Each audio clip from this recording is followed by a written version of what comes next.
The Boss Husband. Credit to the author. 1481-89. Ang mga pangalan po na nandito ay galing sa mga name generator. Kaya kung meron man pagkakatulad sa mga pangalan ng totoong tao o lugar, ito ay tunay na hindi sinasadya. Rated SPG. Kabisado ni Justin ang mga lokasyon at nag-isip kung dapat ba siyang magsimulang maghanap mula sa angkan ng Fritz o ang angkan ng Law. Kasabay nito, na-curious siya kung ano ang hitsura ng mga nakatagong angkan at kung anong uri ng mga tao ang mayroon sila. Kung ibabalik si Jinsel sa ilusyonaryong dimensyon, maaaring nasa Fritz o Lockland siya. Paano ko siya hahanapin? Kung hahanap-hanapin ko ang paligid at makabunggo ako ng taong may mataas na cultivation, at maramdaman nila ang aking banal na pakiramdam, mahihirapan akong iuwi si Jinsel ng ligtas. Kung iyon lang, kailangan na nating umalis, wika ni Moyang. Parang kailangan nilang harapin ang isang bagay na apurahan. Naalala ang direksyon na dati nilang pinupuntahan, nagtanong si Justin, pwede ko bang malaman kung saan ka pupunta? At kung ayaw mo, pwede ba akong sumama? Si Moyang ay hindi masyadong nag-isip tungkol dito. Pupunta tayo sa Fritz Clan para magsagawa ng ilang mga gawain. Alam ko na. Ngayon may kasama akong tour guide. Nagtanong si Justin, kung ganoon ang kaso, maaari mo ba akong isama? Nagpalitan ng tingin ang magkapatid na Lane, na nagulat sa kanyang kahilingan. Pagkatapos ng lahat, hindi maganda ang pakikitungo ni Hongmeng sa mga nakatagong angkan, ang mga tao mula sa Hongmeng ay karaniwang hindi pupunta. Tila problemado si Moyang.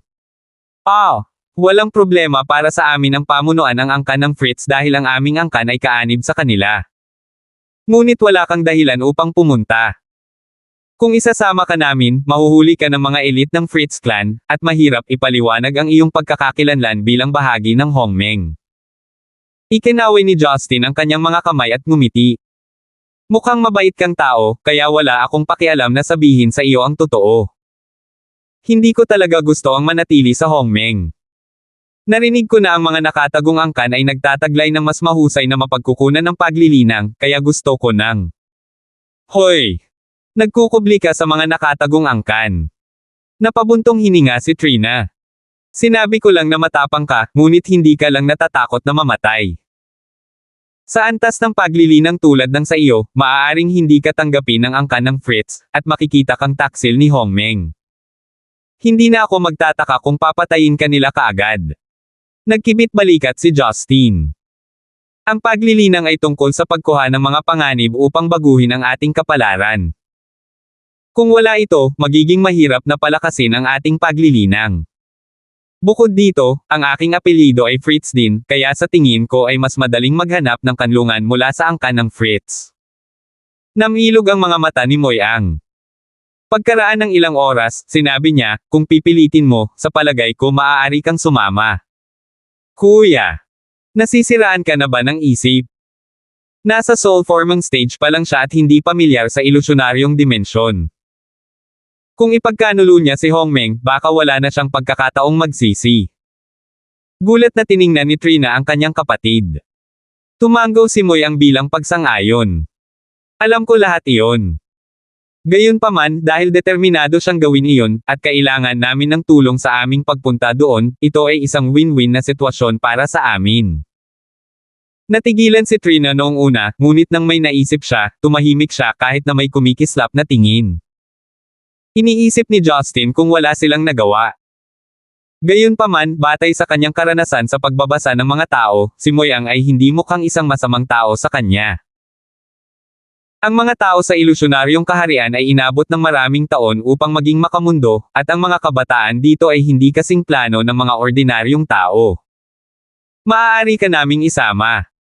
Gayon din, kung humingi ka ng kanlungan mula sa angkan ng Fritz, kailangan namin ang iyong tulong sa isang bagay, sabi ni Moyang. Ano ito? Tanong ni Justin. Napabuntong hininga si Moyang. Sa isang malungkot na tingin, ipinaliwanag niya ang buong pangyayari. Lumalabas na kahit na ang angkan ng Lane ay naging kaanib sa angkan ng Fritz sa loob ng maraming taon, sila ang pinakamahina kumpara sa iba dahil sa kakulangan ng mga talento. Ang tanging may kahangahangang paglilinang sa tuktok ng Koi Water ay ang kanilang lolo, si Lionel Lane, na sumasailalim sa Six Frostwater Tribulation. Gayunpaman, dahil sa kanyang edad, hindi siya makapasok sa Ming Water Stage kahit anong pilit niya. Kung magpapatuloy ito, lilipas siya sa loob ng 3 taon. Gayunpaman, kung siya ay sumulong sa yugto ng Ming Water, ang kanyang buhay ay maaaring pahabain sa 100 taon. Dahil walang pagpipilian, ang Lane Clan ay maaari lamang humingi ng mga mapagkukunan mula sa Fritz Clan, kahit na ang mga table tasks na nasa itaas o nasa gitnang ranggo ay sapat na. Ang kailangan lang nila ay isang maliit na pagtulak na maaaring makatulong kay Lionel na maabot ang isang pambihirang tagumpay. Kahit na ang Lane Clan ay kaanib sa Fritz Clan, ang buong ilusyonaryong dimensyon ay kulang sa mga tabletang iyon, kabilang ang Fritz Clan. Sa madaling salita, alam ng magkapatid na Lane na maliit ang kanilang mga pagkakataon ngunit gusto pa rin nilang subukan. Naisip ni Justin na nakakaawa sila. Marami siyang mga tabletang nasa itaas na ranggo at mas maganda pa sa kanyang space ring. Gayunpaman, ang mga tao ay kailangang humingi sa pangunahing pamilya para sa isang mataas na ranggo o ilang middle rank na mga table tasks. Sa halip na tawagin silang mga kaanib na angkan, sila ay mas katulad ng mga tagapaglingkod sa angkan ng Fritz na halos walang pakialam sa kanilang kapakanan. Natural, nauugnay din ito sa paghina ng angkan ng Lane. Kung marami silang elite, susubukan ng Fritz Clan ang kanilang makakaya na bumuo ng isang relasyon sa kanila para palakasin ang kanilang status bilang top hidden clan. Kahit na nakiramay si Justin sa kanila, hindi siya naging tanga para bigyan sila ng mga table tasks. Sa halip, tinanong niya, nasabi mo na sa akin ang buong kwento, ngunit hindi ko pa rin alam kung ano ang dapat kong tulungan sa iyo. Kinagat ni Moyang ang kanyang mga ngipin. Gusto naming maging referee para ipadala ka sa Fritz Clan. Referee. Pinaikit ni Justin ang kanyang mga mata at agad na naunawaan ang buong sitwasyon. Dahil hindi maganda ang pakikitungo ng mga nakatagong clan kay Hongmeng, natural na sa kanila na mag-scout ng mga Hongmeng cultivator para sumama sa kanila. Kung ang magkapatid na Lane ang magiging referee, magkakaroon sila ng bagong cultivator para sa Fritz Clan na magpapataas ng pagkakataon nilang makakuha ng medicinal pill. Agad naman itong tinanggap ni Justin. Bakit hindi? Utang ko sa iyo dahil dinala mo ako doon. Nagliwanag ang mga mukha ni Moyang at Trina, at tumingin sila sa kanya ng may pasasalamat. Napakabait mong tao. Sana ay mabuhay ka pa sa ilusyonaryong dimensyon. Gusto kita, at maaari tayong maging magkaibigan. Ngumiti ng matamis si Trina. Si Justin ay nakadama ng kalmado na makasama sila.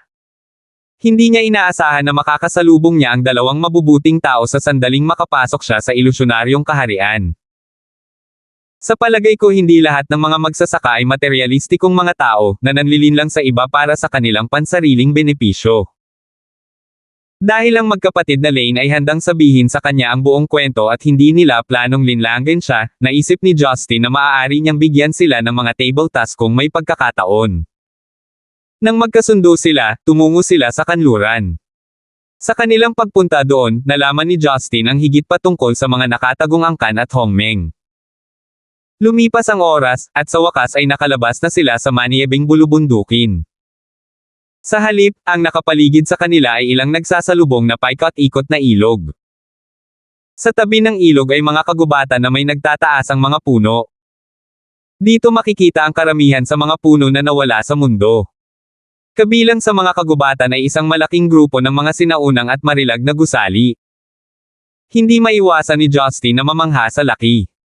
Itinuring niya na ito ay halos kasing laki ng isang dosenang Imperial Palace. Ang distansya sa pagitan ng bawat gusali ay medyo malayo, at halos lahat ng mga ito ay itinayo mula sa kahoy. Ang ilan ay mukhang mas matanda kaysa sa iba, habang ang ilan ay parang umiral sila noong panahon ng Zen-Aiken Republic. Matatagpuan sa gitna ng mga gazebos, ang mga ancestral hall at mga templo ay isang tore na humigit kumulang 100 palapag ang taas. Ito rin ang nag-iisang gusaling gawa sa bato. Napapalibutan ng mga kumikislap na lilang pula at gintong mga inscription ang tore na tila isang protection na hanay. Binigyan siya ni Moyang ng maikling pagpapakilala. Narito ang pangunahing tirahan ng Fritz. Ang 3 pangunahing nakatagong angkan ay may mga tirahan na mas malayo sa pangunahing isa, ngunit ang karamihan sa mga tao ay nananatili rito. Nakatayo sa gitna ang Green Emperor Tower, kung saan ang angkan ng Fritz ay nag-iimbak ng mga sinaunang aklat at Hancock na table tasks. Ito ay isang restricted area, walang sino man ang pinapayagang pumasok ng walang pahintulot ng Patriarch. Mga sinaunang libro at table tasks. Magandang lugar iyon. Tao, natutokso akong kunin ang lahat mula doon, naisip ni Justin sa kanyang sarili. Walang kamalay-malay ang magkapatid na Lane sa mapangahas na pag-iisip ng movie, at maingat silang nag-iisip ng paraan para maihatid ito sa angkan ng Fritz. Pagkatapos ng ilang pag-aalinlangan, hindi ginamit ni Justin ang kanyang divine sense para hanapin si Jinsel dahil madali nitong ilantad ang kanyang sarili. Kaya, masunurin niyang sinundan ang magkapatid na Lane sa larangan ng pagsasanay. Dahil malawak ang tirahan ng Fritz, ang mga tao mula sa direkta at collateral na linya ng pinagmulan, mga bisita, at mga tagapaglingkod ay gumagalaw sa larangan ng pagsasanay. Gayunpaman, walang sino man ang nagpasulyap sa kanila na para bang nakasanayan na nilang may mga bisita. 1482. Pagkaraan ng ilang sandali ay nakatayo sa martial arts field, isang matandang lalaki ang nakasuot ng green long shirt na may goatee sa mukha. Bahagya siyang lumapit sa kanilang tatlo sa likod ng main hall. Sinulyapan ng magkapatid na Lane, na sinundan ng mabilis na tingin kay Justin na may kainahinala, inilagay ng matandang lalaki ang kanyang mga kamay sa likod niya at nagtanong ng may pagmamalaki, Moyang Lane, Trina, anong ginagawa ninyong dalawa dito? Chamberlain Fritz, nandito kaming magkakapatid para humingi ng elixir para sa lolo ko. Maubos na ang buhay ng lolo ko, at talagang umaasa ako na maabot niya ang Ming Water Stage sa tulong ng spiritual elixir, magalang na sabi ni Moyang. Si Justin ay tahimik na nakatayo sa likuran niya. Nalaman na niya na si Gent, ang Chamberlain ng pamilya Fritz, ay isang cultivator sa kalagitnaan ng yugto ng panahon ng Koi Water. Ipinanganak siya sa isang sideline ng pamilya Fritz at isang tanyag na tao sa tabi ng ulo ng pamilya, si Mary Chris. Oh! Naghahanap ng elixir. Ngumiti ng masama si Gent, buhay pa si Lionel Ha. Kung isa sa alang-alang ang kanyang potensyal, isang pagpapala na para sa kanya na maabot ang huling yugto ng panahon ng Koi Water. Hindi uubra ang pagkuha ng isa pang elixir. Biglang nagbago ang mga mukha ng magkapatid na Lane. Mukha silang mapatla ng papel ngunit hindi sila naglakas loob na magsalita, at ipinilig ang kanilang mga ulo, sa takot na makita ni Gent ang galit sa kanilang mga mukha. Matapos lunukan ni Moyang ang kanyang emosyon, itinaas niya ang kanyang ulo at pilit na ngumiti at sinabing, Chamberlain, isa pang tao ang sama-sama sa aming paglalakbay dito sa oras na ito, na si Brother Fritz, Justin. Siya ay isang mabuting kaibigan na kilala ko na kakapasok lang sa Hongmeng. Inirerekomenda ko siyang sumali sa pamilya Fritz. Bagamat kinasusuklaman ni Justin ang Gent na ito, kumilos pa rin siya ng napaka-cooperative sa sandaling ito, nakangiti at sinabing, ang pangalan ko ay Brother Justin, lubos kong hinahangaan ang pamilya Fritz at inirekomenda ako ni Brother Lane dito upang mag-enroll sa ilalim ng clan. At tatanungin ko lang sana kung saan nanggaling itong batang ito ng maagang soul forming stage. Tumingin si Gent kay Justin pataas at pababa, at ninisyon, kakatuntong mo pa lang sa soul forming stage, hindi ka ba natatakot na baka hindi ka namin tanggapin? Kung babalik ka sa Hongmeng, mapapatay ka rin bilang isang taksil, tama? Umiling si Justin at determinadong sinabi, napakabata ko pa. Bagamat kaka-rating ko pa lang sa soul forming stage, naniniwala ako na hindi aabot ng maraming taon bago ako makapasok sa tribulation passing stage. Sa oras na iyon, natural na ako ay makakapagambag sa pamilya Fritz. Haha, mahilig kang magyabang ha. Titingnan natin kung mabubuhay ka hanggang sa araw na maabot mo ang tribulation passing stage. Hindi tinanggihan ni Gent ang kahilingan ni Justin na direktang sumali. Kailangan talaga ng hidden clan ng fresh blood para makasali. Gaano man kaliit ang kontribusyon, maaari pa rin itong ituring bilang isang potensyal na asset. Kung ang pamilya ay hindi tumatanggap ng anumang mga tagalabas, ang iba pang dalawa ay kukuha sa kanila at ang aming pamilya ay malabo ng maaga o huli. Sa makatuwid, ang dakilang sinaunang angkan ay hindi kailanman tumanggi sa sinumang magsasaka ng yugto ng pagbubuo ng kaluluwa.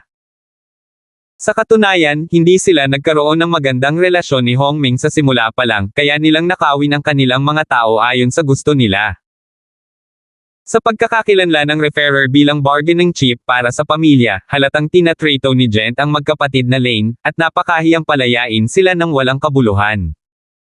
Ang patriarch ay nasa retreat at hindi namin alam kung kailan siya lalabas.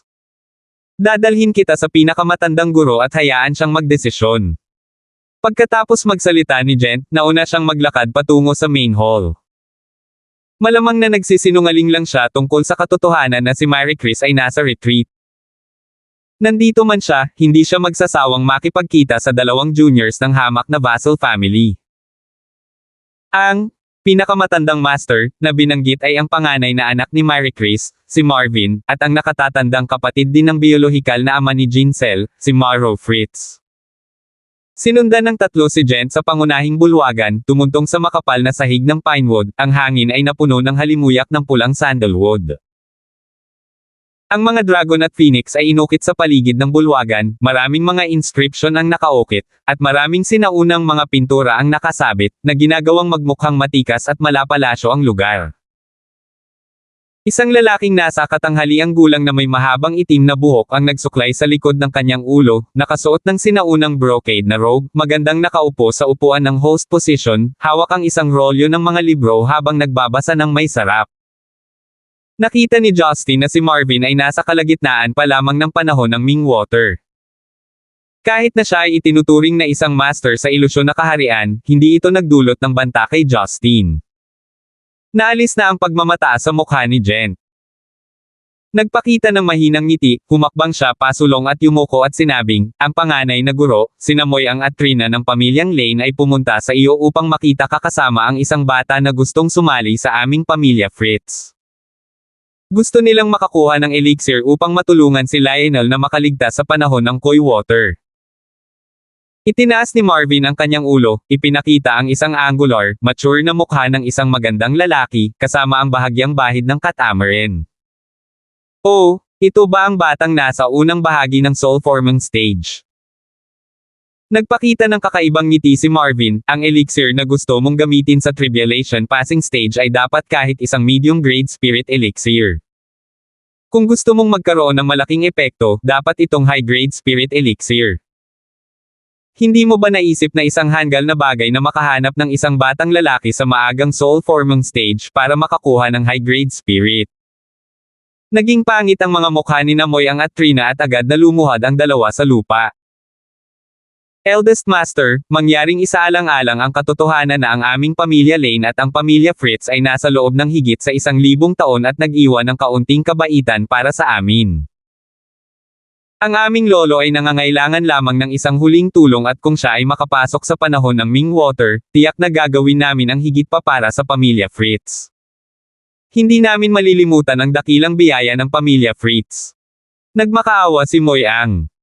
Humikab si Marvin, at kinapa ang kanyang mga tenga, Mingwater. Pabayaan na lang kung posible ba talaga siyang makapasok, kahit na makapasok si Lionel, hindi naman siya magkakaroon ng maraming taon para mabuhay. Binibigyan siya ng high-grade spirit elixir na makakatulong sa kanya na maabot ang panahon ng Mingwater, mas mabuti pa na iwan ko na ang high-grade spirit na iyon sa mga true-grade spirit na iyon. Panahon o ang panahon ng Mingwater, mas malamang na maabot nila ang Ye-Fire Stage, Roo Water Stage, o kahit na masira ang Roo Water Stage. Ang mga usapin ng pamilya Fritz ay pinamumunuan ko kamakailan, at hindi ko kayang sayangin ang mahahalagang high-grade elixir. Nakaramdam ng lamig sa kanilang mga puso ang magkapatid na Lane. Totoo ang sinabi ni Marvin, kahit nasabik silang pahabain ang buhay ng kanilang lolo, mula sa pananaw ng buong pamilya Fritz at ng mga vassal na pamilya sa ibaba, mas mahalaga na hayaan ang isang matandang lalaki sa panahon ng Koi Water at makagawa ng Ye-Fire Stage ng peak level na Mingwater period cultivator. Gayunpaman, dahil sa mga diretsyong salita na iyon, nadismaya ang magkapatid na Lane. Akala nila nagrekomenda sila ng cultivator sa pamilya at magkakaroon sila ng pagkakataon na makakuha ng ilang mid-grade elixir kung hindi sila makakuha ng mga high-grade. Hindi nila inasahan na si Marvin ay napakalupit at pinapahalagahan lamang ang mga benepisyo ng pamilya. Eldest Master, maawa ka sa amin. Ang lolo namin ay ang tanging makakapagprotekta sa amin sa pamilya Lane. Kung umalis si Lolo, ang ibang mga pamilyang may hinaing sa amin ay walang alinlangan na hahabulin kami at pagnanakawan kami. Kapag nangyari iyon, ang mga anak ng aming pamilya Lane ay brutal na papatayin. Marami sa aming mga anak sa pamilya Lane ay may mas magagandang talento na sa pamilyang Lane. Mas marami na ang mga bata sa pamilyang Lane na may magagandang talento. Ay hindi hihigit sa 10 o 2 dekada, at tiyak na magkakaroon ng isa pang grupo ng mga magsasaka ng yugto ng pagbubuo ng kaluluwa. Hindi ba ito magiging mas kapaki-pakinabang sa pamilya Fritz sa oras na iyon? Sinubukan ni Trina na hikayatin at umiyak sa pag-iyak. Ibinaba ni Marvin ang booklet, lumapit kay Trina, yumuko, iniunat ang kanyang kamay upang kurutin ang baba ni Trina, at itinaas ang mukha ng babae. Sok-sok! Kaawa-awa ang batang babae. Maraming taon na ang lumipas nang hindi alam, dalaga ka pa rin 20 taon na ang nakakaraan, at tingnan mo ngayon, ang ganda-ganda. Isang bakas ng gulat ang sumilay sa mga mata ni Trina habang siya ay namumula, ngunit hindi siya naglakas loob na lumaban. Si Moyang sa kabilang banda ay nanginginig sa kaba. Walang gaanong nagawa si Marvin sa huli. Itinuro niya ang kanyang daliri sa mukha ni Trina at sinabing, sayang, gaano man aming dahilan ang mayroon ka, imposibleng makakuha ng high-grade na spirit pill. Para sa kapakanan ng ating koneksyon, maaari kitang iligtas ng ilang mababang uri ng elixir sa palagay ko. Mababa ang grade. Si Moyang at ang kanyang kapatid na babae ay may komplikadong hitsura. Halos walang epekto ang mga low-grade spirit elixir sa mga cultivator sa tribulation passing stage. Sa oras na ito, sinabi ni Justin sa likuran, Eldest Master, ako si Brother Justin at may sasabihin ako. Sinulyapan siya ni Marvin, ikinaway ang kanyang kamay, at sinabing, alam ko, huwag kang mag-alala, bagamat mababa pa rin ang cultivation base mo, alang-alang sa iyo at sa iisang apelyido ng aking pamilya Fritz, hindi kita pakikitunguhan ng masama. Mag-aayos ako ng lugar para sa iyo at bibigyan kita ng ilang mababang uri ng tableta. Malilinang ka ng maayos sa hinaharap, mapoprotektahan ka ng pamilya namin ni Hunchman Gao. Ngumiti si Justin, natural akong naniniwala na ang pamilya Fritz ay hindi mag-trato sa akin ng masama. Gayunpaman, bagamat ako ay nasa maagang yugto pa lamang ng soul formang, tiwala ako na mayroon akong iba pang mga talento na maaring makayanan iyon. Si Brother Lane ay dapat makakuha ng mas mahusay sa pamamagitan ng paghiling sa akin na pumunta rito. Si Marvin at Gent ay parehong tumingin sa kanya na nagtataka, habang ang magkapatid na Lane ay nalilito, iniisip kung ano ang gagawin ni Justin. Anong ibig mong sabihin? Medyo naging interesado si Marvin. Mula bata pa ako, talentado na ako at pambihira ang pangangatawan ko.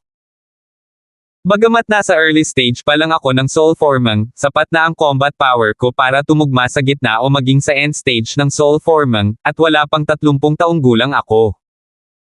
Hanggat handa ang pamilya Fritz na magbigay ng suporta sa hinaharap, matutulungan ko ang pamilya.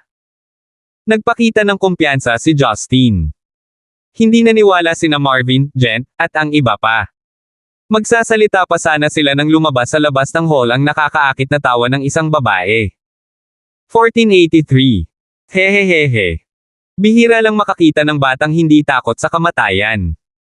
Natatakot ako na wala ka man lang kapangyarihan na labanan ang true yuan suppression ng isang end-stage soul formang cultivator.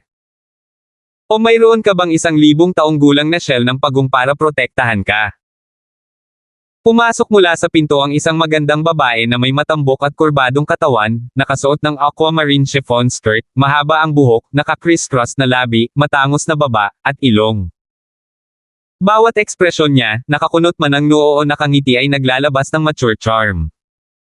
Sa likod ng magandang babae ay may 2 binata, isang lalaki, at isang babae. Ang babae ay nakasuot ng fuchsia tunic na Han outfit, na may mataas na bun, at ang kanyang mukha ay halos katulad ng sa isang magandang babae. Siya ay may isang dahon ng willow na kurbadong kilay, isang maliit na melon-seeded na mukha, at isang bahagyang pagmamataas sa kanyang ngiti. Ang isa pang gwapong binata na may gwapong mukha at makatarungang kutis ay napaka-estilo na nakasuot ng mga modernong damit ng secular na mundo, isang pinasadyang malapit na casual na itim na suit at may kintab na leather boots. Pagkapasok niya sa bulwagan, tumingin siya kay Trina na nakaluhod sa lupa na may hindi maliwanag na mga mata. Ang dalawang babaeng ito at isang lalaki, dalawang klasikal na anting-anting at isang modernong fashion, ay karaniwang mga eksena sa kaharian ng ilusyon. Tinaas ni Marvin ang gilid ng kanyang mga labi at nakangiting sinabi, si Lil Sis-in-law at si Manyan ay nakabalik na. Haha, kumusta na ang pamilya ng biyenan? Darating na ba si Kuya Servies? Nalaman kaagad ni Justin kung sino ang darating sa pangalawang pagkakataon na marinig niya ang pangalan. Ang babaeng ito ay pinangalan ng Melissa Moon, na siyang nominal na ina ni Jincel at ang aktwal na asawa ni Mauro Fritz. Ang isa pa ay si Mace, ang anak ni na Mauro Fritz at Melissa, at kapatid sa ama ni Jincel. Bagamat hindi ito partikular na binanggit ni Jincel, naramdaman din ni Justin mula sa mga salita ng babae na napakasama ng mag-ina kay Jincel. Hindi nila siya tinatrato ng may anumang kabaitan mula noong siya ay bata pa, at madalas nila siyang inaabuso. Iyon ang dahilan kung bakit si Justin ay maaaring mukhang tahimik sa ibabaw, ngunit sa kanyang puso, gusto niyang patayin kaagad ang dalawang babae. Huwag kang mag-alala, kuya. Hindi ba dumating ang iyong Lil na biyenan sa sandaling bumalik ako kasama ang dalawang bata? Gaya ng sinabi ng aking kapatid, lalapit siya pagkatapos niyang makumplito ang pag-aaral ng bagong hanay ng mga kasanayan sa espada. Aabutin ito ng kalahating buwan hanggang isang buwan max, napahadjejek si Melissa. Bueno, si kapatid na Servies ay karapat-dapat sa titulong isang mahilig sa espada. Salamat sa iyo, si kapatid na Servies ay handang lumapit at maliwanagan ang ating mga disipulo. Makakapaghiganti tayo sa panahon ng labanan ng tatlong pamilya. Nasiyahan si Marvin. Curious na tinanong ni Justin si Moyang at ang kanyang kapatid na babae, sino ang kapatid na Servies na iyon na sinasabi nila. Mukhang napakalakas niya. Magpapaliwanag na sana si Moyang at ang gwapong binata na nakasot at nakabots ay samabad at nanunuya ng masama. Saan nanggaling ang tanggang batang ito na hindi man lang niya narinig ang tungkol kay Servies mula sa pamilya Moon? Paano ka man lang nakaligtas sa kaharian ng ilusyon? Nagmura si Justin sa loob. Tinanong ba kita? Gayunpaman, ngumiti pa rin siya at nahihiyang tumango. Patawarin mo kami eldest young master, pumasok lang si Brother Fritz sa Illusion Realm kaya hindi niya alam ang tungkol kay Senior Servies, lumingon si Moyang at ipinakilala si Justin, Brother Fritz, ito si Fulton, ang pinakamatandang young master ng pamilya Fritz. Lover. Siya rin ay isang kilalang swordsman na henyo sa ilusyon at kasalukuyang kinikilala bilang isa sa nangungunang 10 master. Biglang naintindihan ni Justin. Tila ang pamilya Moon ay isa ring vassal na pamilya ng pamilyang Fritz, ngunit dahil sa isang henyo tulad ni Servies, ang katayuan ng pamilya Moon ay napakahusay. Bilang kapatid ni Servies, ikinasal si Melissa sa pamilya Fritz, at maganda rin ang kanyang katayuan, hindi nakakagulat na siya ay partikular na mayabang. Ang nangungunang 10 master ng ilusyon na kaharian, kahit na hindi ang pinakamalakas sa 10 ito, ay ang mga pinuno rin ng mga powerhouse na ito na naging aktibo sa nakalipas na 100 taon, at kinilala ng mga tao sa ilusyon na kaharian. Para naman sa ilang matatanda mula sa dakilang sinaunang angkan, o ilang matandang halimaw na naninirahan sa casual na paglilinang, hindi sila ibinilang sa listahan dahil alam ng Diyos kung sila ay buhay pa o hindi. Upang makapasok sa nangungunang 10 master, ang isa ay dapat na nasa itaas man lang ng Weakwater stage. Ang ilan sa kanila ay mas hindi mahuhulaan dahil walang nakatalo sa kanila, at hindi nila alam kung gaano kalayo ang kanilang mga limitasyon. Kung hindi dahil kailangan niyang iligtas si Jincel, gusto ni Justin na labanan ang malalaking master na ito. Ang panalo o pagkatalo ay ang pangalawang bagay, inaasahan niyang maunawaan ang isang mas mataas na paraan ng langit mula sa labanan, ito ay posible lamang kung haharapin niya ang mga Panginoong ito. Bata, naririnig kong sinasabi mo na kaya mong labanan ang isang cultivator ng end stage ng Soul Forming. Sigurado ka bang hindi ka nagsasalita ng malaki? Tanong ni Melissa na may interes. Tumango si Justin, second lady kung hindi ka maniniwala sa akin, makakahanap ka ng cultivator ng end stage ng Soul Forming na lalaban sa akin. Kahit na hindi ako manalo, mahirap din para sa akin na matalo. Bueno, kung mabaigo ka, hindi ka nagugustuhin ng pamilya Fritz, ngini siya ni Mace sa gilid. Mahinahong ngumiti si Justin. Naisip ito ni Marvin, at sinabing, kung ganoon, Fulton, tawagan mo si Roldan at lumaban kay Brother Justin. Si Fulton ay masunuri na kinuha ang kanyang mga order at lumipad palabas upang hanapin ang magsasaka na nagngangalang Roldan. Elder brother, napakalupit mo, si Roldan ang pinakabata at pinakatalentadong end-stage master ng Soul Formang. Ang bata ay magdurusa para labanan siya, sabi ni Melissa, ngunit puno ng interes ang kanyang mga mata. Mapaglarong tiningnan ni Marvin si Justin, Justin, kung makakatanggap ka ng 10 pag-atake mula kay Roldan, bibigyan kita ng 3 sa mid-grade yuan pill ng pamilya Lane. Kung kaya mong mapanatili ang 30 stroke na walang talo, bibigyan kita ng top grade na Xiaoyun pill, maglakas loob ka bang tanggapin ito? Si Marvin ay nagkaroon din ng kanyang mga pagsasaalang-alang. Kung kayang labanan ni Justin si Roldan sa pamamagitan ng 30 galaw na walang talo, kahit na may 10 galaw, ito ay nagpapahiwatig na ang batang ito ay hindi nagsisinungaling at tiyak na may kakaiba sa kanya. Kapaki-pakinabang na ipagpalit ang Spirit Elixir para sa isang potensyal na kabataang lalaki na magtrabaho para sa pamilya.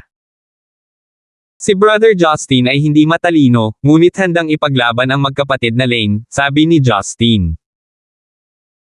Si Muyang at Trina sa gilid ay mukhang labis na nagpapasalamat, lalo na si Trina, na may luhang pumapatak sa kanyang mga mata. Kung tutuusin, hindi talaga nila tinulungan si Justin, ngunit handa siyang hamanin ang isang end-stage na Soul Forming Master para sa kanila. Sa mata ng magkapatid, si Justin ay talagang isang bihirang mabait na tao. Kung hindi nila gaanong kailangan ang spiritual elixir, hindi nila hahayaang makipagsapalaran si Justin. Para sa isang maagang yugto na magsasaka upang harapin ang huling yugto, ito ay higit pa sa density ng True Yuan, kailangan mo ng karanasan at mayroong maraming pagkakaiba sa pagitan. Pabayaan ang 10 stroke, ang direktang pagkuha ng isang stroke ay magiging mahirap din. Hindi nagtagal, dumating si Fulton sa larangan ng martial arts sa labas ng pangunahing bulwagan kasama ang isang malakas, tan na binata na may maikling buhok na nakasuot ng asul na jacket at puting short leg na pantalon. Ang binata na ito na nagngangalang Roldan ay talagang nasa peak level ng end stage ng Soul Forming at tila kaya niyang makalusot at makapasok sa Tribulation Passing Stage anumang oras. Roldan, maliban sa hindi paggamit ng mga mahiwagang armas, hindi mo kailangang panatilihin ang iyong lakas. Gamitin ang 100% ng iyong True Yuan upang labanan si Brother Justin, at maaari kang gumamit ng hanggang 30 galaw, utos ni Marvin. Tumingin si Roldan kay Justin na medyo naguguluhan na para bang hindi niya naisip na angkop na gumamit ng 100% lakas upang labanan ang isang maagang yugto ng cultivator. Gayunpaman, dahil isa siyang cultivator na nasa ilalim ng pamilya Fritz, kailangan niyang gamitin ang kapangyarihan ng pamilya Fritz para tulungan siya sa kanyang cultivation, at kailangan niyang makinig sa pamilya Fritz. Dahil ang eldest master ay nagbigay ng kanyang mga utos, hindi ako maawa.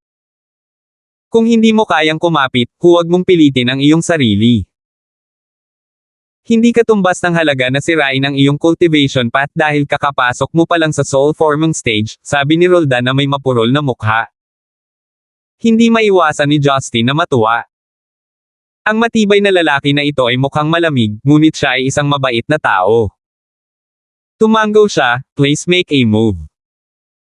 Hindi na nagdalawang isip si Roldan, ang tunay na yuan ay umikot sa kanyang buong katawan at gumawa siya ng mabilis na impact patungo kay Justin. Dahil hindi siya gumagamit ng magic weapons, ginamit ni Roldan ang kanyang mga kamao at sipa. Ito ay hindi pangkaraniwan sa labanan ng mga magsasaka. Kung tutuusin, hindi lahat ay may magic weapons, maliban sa magic spells, kamao at sipa lang ang mayroon sila. Ang pagkakaiba lang nito sa sinaunang martial arts, ginamit ng mga magsasaka ang True Yuan sa halip na True Chi.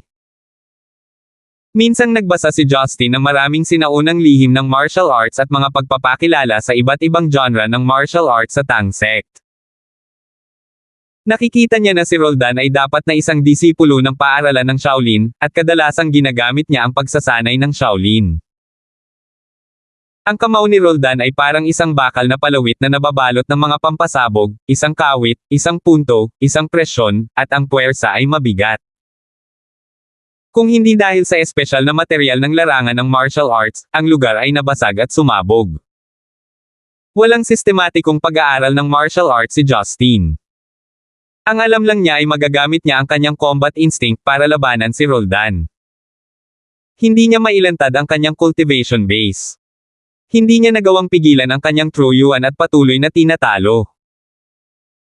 Pagkatapos ng tuloy-tuloy na leg sweep, mabilis na sinipa ni Roldan ang mga kamao ni Justin na parang kidlat at direktang tumama sa dibdib ni Justin.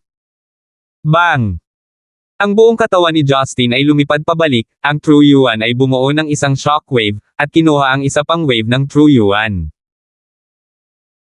Pang-apat na galaw pa lang at lumilipad na siya palabas ng field, sayang namang tanga, sakto nang matapos ni Mace ang kanyang pangungusap, bumitaw siya ng ha, at tumingin kay Justin na gulat na gulat.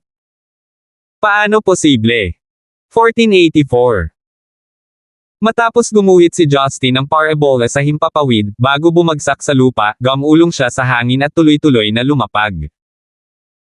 Tinapik-tapik niya ang alikabok sa kanyang dibdib, at tila walang pinsalang dulot sa kanya. Nagpakita ng gulat na ekspresyon sina Marvin at Melissa. Hindi pa banggitin ang mid-stage wing water period cultivation base ni Marvin, si Melissa ay mayroon ding 3 ang fire stage cultivation base, at nakikita pa rin niya ang maraming bagay. Ito ba ay pisikal na kalidad na nilikha ng Zuan Iron? Mukhang may potensyal siya, bulong ni Marvin sa mahinang boses. Sa oras na ito, napansin din ni Roldan ang kakaibang katotohanan, ngunit ang kanyang matagumpay na personalidad ay nagparamdam sa kanya na parabang napakahiya para sa kanya na hindi matalo ang isang maagang yugto ng Soul Forming Cultivator. Pagkatapos ay hindi niya pinansin ang iba pang mga bagay at nagpatuloy sa pag-atake. Wala pa ring paraan si Justin para makakuha ng mas magandang kalamangan laban sa kanya. Panay ang pigil niya habang nakatanggap pa ng ilang suntok. Ang pagsasanay sa law. Han ay malakas at si Justin ay natama ng malakas sa kanyang dibdib at tiyan. Gayunpaman, kahit paano umatras si Justin, mukha lang siyang nag-ulo. Gamulong siya ng ilang beses nang hindi binubugbog para sa mukha ng dugo, ni mga bali ng buto at litid. Sa huli, walang reserbasyon si Roldan. Matapos ang mahabang hanay ng pagsasanay sa law.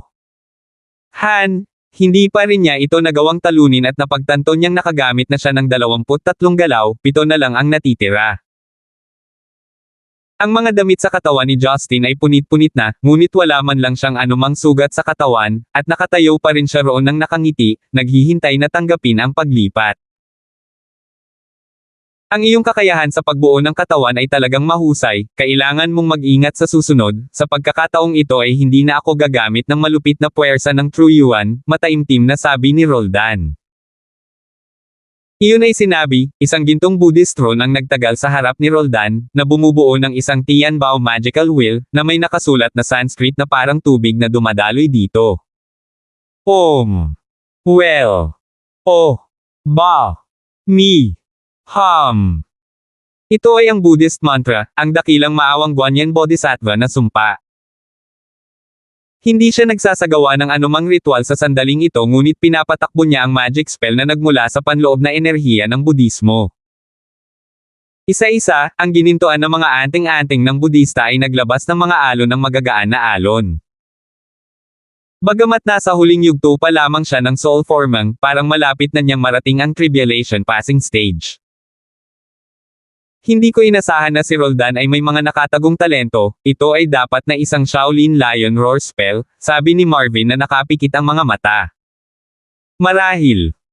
Ang spell na ito ay mukhang napakalakas, ang umaalon na True Yuan ay parang mga ripples at walang katapusang mga alon.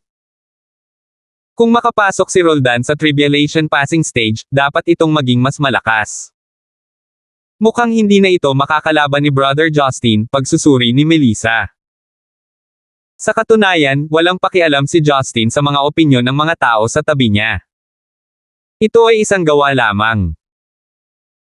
Isang kisap mata lang ng kanyang daliri ang kailangan para mapatay niya si Roldan, ngunit ngayon, sinadya na lang niyang magpanggap na wala siyang panlaban at matatalo lang.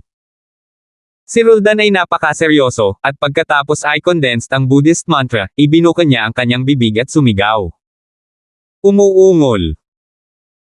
Ito ay talagang parang isang leon na umuungal na umuuga sa kalangitan, ang Buddhist mantra ay malakas, at sila ay patuloy na nagsasapawan sa harap ni Justin. Napakalaki ng shockwave kaya kailangan ng ilang tao sa paligid na gamitin ang kanilang Troyuan para lumaban. Si Justin ay nagkunwaring nahihirapan habang lumalaban, ang Troyuan shield sa kanyang katawan ay nabasag, at ang kanyang buong katawan ay patuloy na tinamaan sa hangin, na gumawa ng ilang masakit na hiyawan. Pagkatapos ng dagandong, bumagsak si Justin sa lupa, sadyang hinayaan ang isang bakas ng dugo na lumabas sa sulok ng kanyang bibig, tumayo na nanginginig, at pinunasan ito. Ito ay isang dula na dapat gawin. Kung wala man lang nakitang dugo habang nagsusumikap ang kalaban, masyadong peke. Gayunpaman, ang katotohanan kaya pa rin ni Justin na tumayo ay nagulat sa lahat, at muli silang namangha sa pisikal na fitness ni Justin. Paano ito? Naguguluhan din ang mabagsik na mukha ni Roldan. Siya ay tumingin medyo solemn na ngunit mas patungo sa nanlulumo at ayaw. Si Marvin at ang iba pa ay medyo nagulat. Na parang nakatagpo sila ng isang piraso ng kayamanan, at dapat nilang sanayin ng mabuti si Justin. Tuwang-tuwa din ang magkapatid na Lane. Mukhang makakaligtas talaga si Justin ng 30 galaw, at makukuha natin ang Cloud Pill ayon sa gusto natin. Eldest Master, hindi na ako lalaban. Sinubukan ko na ang lahat. Kahit 3 galaw pa ako, hindi ko matatalo si Brother Justin. Lumingon si Roldan at nagsisisi na iniyuko ang kanyang kamay kay Marvin. Tumingin si Justin kay Roldan ng kaunti pa ng mataas. Ang taong ito ay matuwid sa kalikasan at may mabait na puso. Pinaalalahanan niya ang kanyang sarili na mag-ingat noon, at ngayon ay huminto siya rito dahil hindi nararapat na mawala ang kanyang katwiran alang-alang sa dignidad. Alam na ito ni Marvin, at ngumiti, Roldan, ikaw ang unang tao sa kabataang henerasyon ng ating pamilyang Fritz na pumasok sa soul forming stage, mas mahusay ka pa sa inaakala ko. Nakagawa ka ng magandang trabaho, at magpapadala ako ng isang tao na magbibigay sa iyo ng isa pang spiritual pill. Narinig ito ni Roldan at tuwang-tuwa siya. Ito ay isang mid-grade elixir. Ito ay isang napakahalagang bagay para sa mga casual na magsasaka, at ito ay maibibigay lamang sa kanya ng pamilya Fritz na handang tumulong sa mga potensyal na magsasaka. Salamat, Eldest Master. Gagawin ni Roldan ang kanyang tiwala at papasok sa tribulation passing stage sa lalong madaling panahon. Tumango si Marvin bilang kasiyahan, at sinabi kay Justin, Justin, nag-ensayo ka ng mabuti. Hindi kailanman tinatrato ng aming pamilyang Fritz nang hindi maganda ang isang mahuhusay na cultivator. Hihilingin ko kay Chamberlain Fritz na ayusin para sa iyo ang isang tirahan at paglilinang. Bilang karagdagan, 3 body pill ang ibibigay sa iyo upang mapabuti ang iyong Troyuan. Salamat, Eldest Master, paano si kapatid na Lane? Tanong ni Justin sa ngalan ni Moyang. Bahagyang kumunot ang mga kilay ni Marvin, at sinabing, maaaring kailangang maghintay ang Cloud Pill dahil ang mga high-grade na pills ay palaging kulang.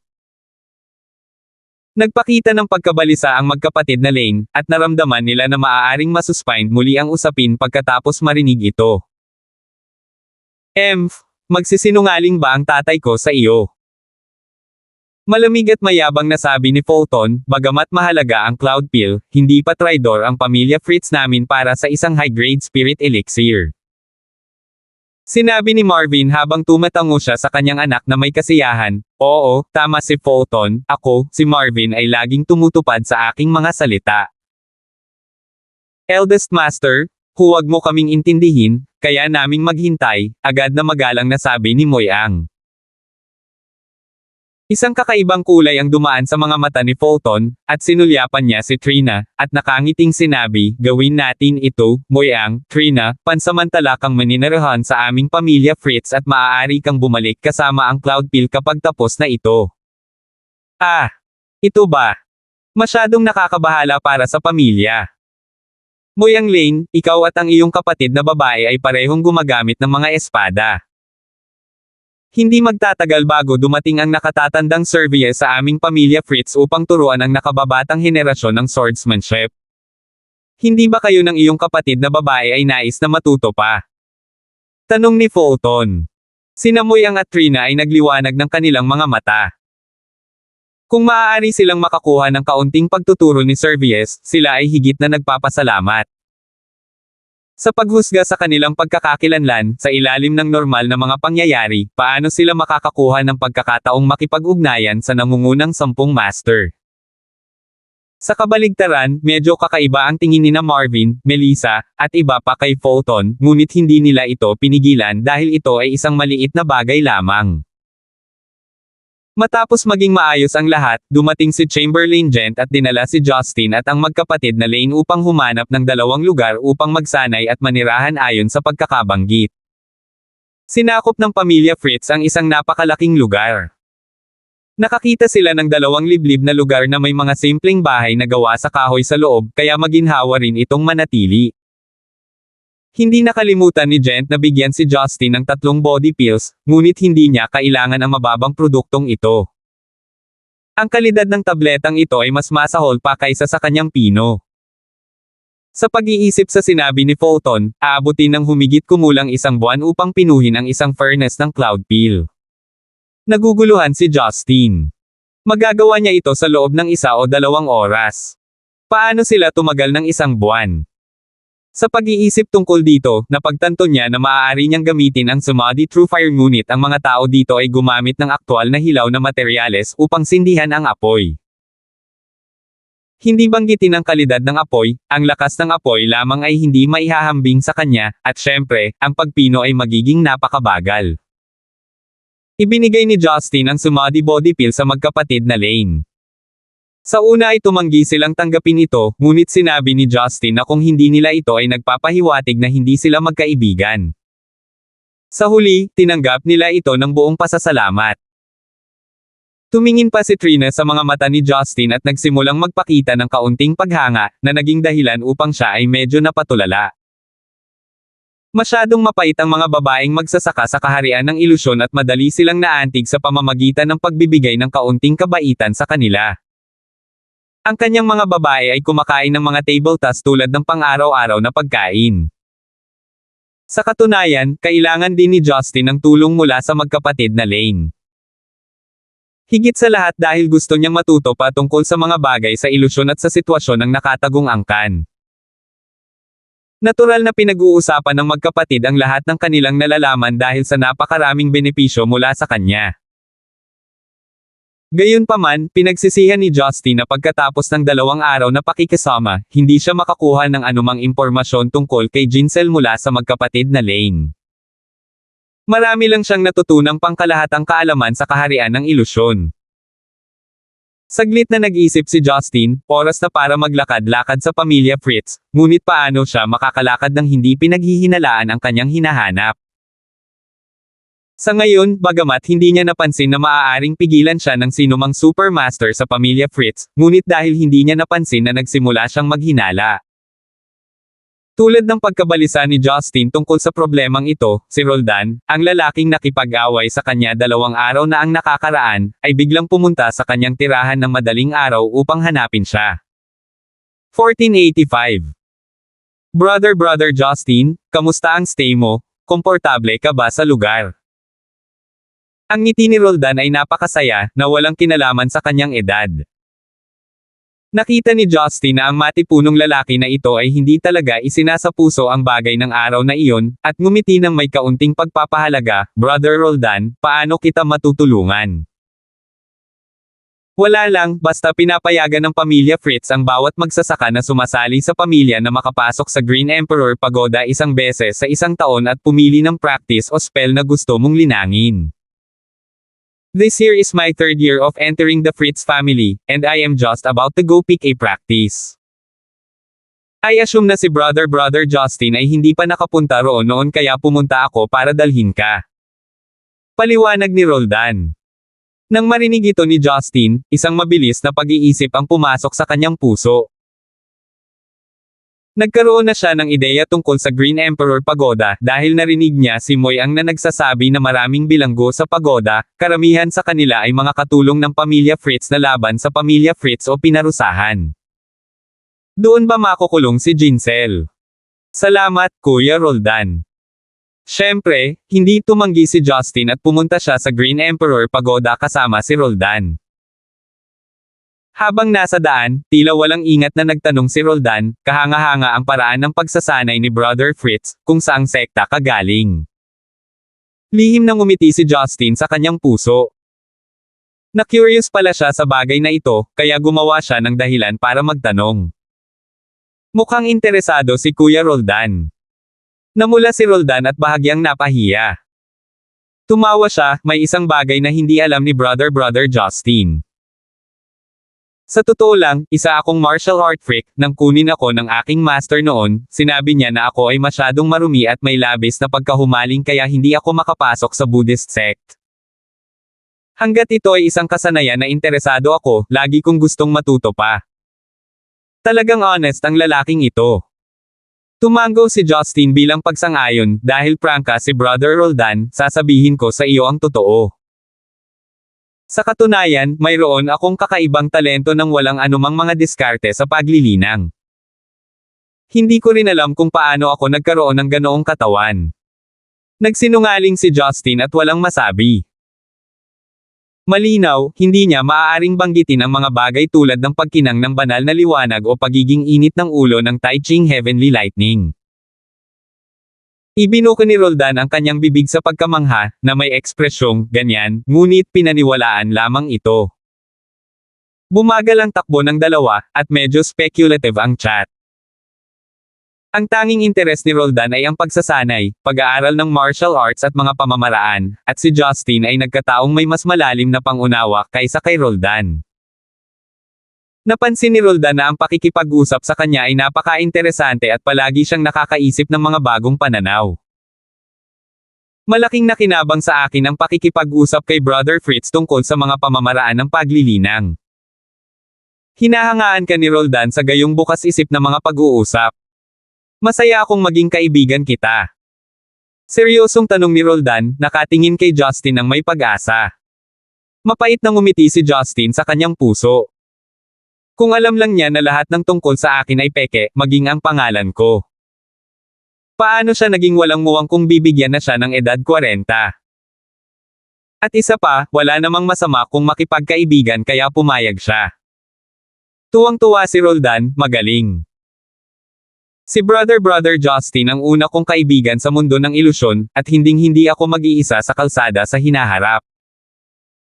Nakaramdam ng kaunting pangangilabot si Justin nang marinig ang kanyang mga salita, at nagtanong siya ng may kainahinala, Brother Roldan, ako. Pero gusto ko ang mga babae. Natigilan si Roldan, at pagkatapos na maunawaan ang kanyang mga salita, tumawa siya at sinabing, Kuya, masyado kang nag-iisip, ayoko rin sa mga lalaki. Sinabi ko lang na hindi ako mag-iisa sa paglalakbay ng paglilinang, iyon lang. Haha. Buti na lang, ngayon lang ako nakapasok sa ilusyon mula sa secular na mundo, hindi ko naiintindihan ang kahulugan nitong nakalipas na mga taon, kung hindi. Nagtatakang sinabi ni Justin, ano? Si Brother Roldan ay hindi galing sa ilusyon. Kung ipinanganak ako sa kaharian ng ilusyon, paano ako lalayo sa sarili kong pamilya at papasok sa pamilya Fritz nang walang dahilan? Ako, tulad ni Brother Fritz, ay umalis sa Hongmeng at pumunta rito. Sa katunayan, karamihan sa mga magsasaka sa tatlong nakatagong angkan ay hindi orihinal na mula sa pamilya, karamihan sa kanila ay nakatakas mula sa Hongmeng, kaya hindi ito kakaiba dito. Nagpaliwanag si Roldan. Hindi ba gagawa si Hongmeng ng ilang hakbang? Hindi ba nila pulalakasan ang mga paghihigpit? Nagtataka si Justin. Mapanghimagsik na sinabi ni Roldan, sa Hongmeng ay walang gaanong mga magsasaka na nagmula sa labas. Si Hongmeng ay binubuo din ng maraming pamilya. Halimbawa, sa Hongmeng Zuanchen Island, ang Heavenly Realm Elder na si Yan Wachen, ay nirerango sa nangungunang 10 mga master. Ang pamilyang yan sa ilalim ng kanyang pamumuno ay may malaking impluensya sa Hongmeng. Ang ilang iba pang mga masters ay bumuo din ngayon ng mga pangkat na hindi kabilang sa mga pangkat ng Honglod. Secular world thinks, only after you enter that you will slowly realize it, so it is reasonable for everyone to leave. The cultivation resources in Hongming are divided up by those power groups controlled by masters. We, new cultivators, have no resources at all, so how can we improve? People who are not too stupid and loyal will leave Hongming. Brother Fritz, you don't have to feel the slightest self-blame for leaving Hongming. Hongming deserves whatever they are. Ang nararanasan ngayon ay nagpapanggap lamang sila bilang mga tagapag-alaga ng Zeneco, ngunit sa kaharian ng ilusyon, sila lamang ang pinakamakapangyarihang puwersa na may pinaghalong iba't ibang uri ng tao. Hindi ito gaanong naiiba sa grupong binubuo ng tatlong pangunahing nakatagong mga angkan. Naalala ni Justin ang hitsura ng eskrimador noong panahong iyon. Binigyan lang niya siya ng ilang espiritual na elixir para suhulan siya, at ibinaba niya ang kanyang misyon bilang isang sugo ng Hongming nang walang pag-aalinlangan. Napaka-ironic. Dumaan ang dalawa sa maraming cultivation field sa daan, at nalaman ni Justin na talagang malalim ang background ng pamilya Fritz. Hindi pa banggitin ang mga nasa soul forming stage, mayroong hindi bababa sa mahigit 50 cultivator na nasa tribulation passing stage, at marami sa kanila ay nasa Ming water period. Ito ay isang maliit na lugar lamang ng buong tirahan. Lumalawak sa buong pamilya Fritz, marahil ay may daan-daang mga cultivator noong tribulation passing stage, libu-libong soul forming stage cultivator, at tonelada ng mga nasa innate stage. Ang pamilya Fritz pa rin ang pinakamababa sa mga tuntunin ng puwersa ng labanan sa tatlong nakatagong angkan. May isip kung gaano kalakas ang pamilya Lo at ang pamilyang Nigel. Si Justin ay maaaring pumatay ng mas mababa sa 10 cultivator sa Ming water period sa isang pagkakataon, ngunit kung daan-daang mga cultivator sa tribulation passing stage ang sabay-sabay na umatake sa kanya, makakatakas lamang siya sa kahihiyan. Ang peer power ay palaging mas malakas kahit na ano, ang napakaraming true yuan na pinagsama ay papatayin pa rin siya. Maliban na lang kung na-promote siya sa Shangqing Heavenly Lightning Stage, at pagkatapos ay kontrolado ang Taiching Heavenly Lightning, saka lang niya magagamit ang nakakatakot na kidlat para sirain ang grupo ng Tribulation Passing Stage. Nang dumating siya sa Green Emperor Pagoda na tila tumutusok sa mga ulap, dinala ni Roldan si Justin sa isang pulang itim na misteryosong pintuang bakal. Sa tarangkahan ng Green Emperor Pagoda, isang matandang babae na nakasuot ng kulay abo na kulot na manggas na gown na may kulay abo na buhok at kulubat na mukha ang nakaupo na naka-cross-legged sa isang mataas na platform ng kahoy na sikomoro.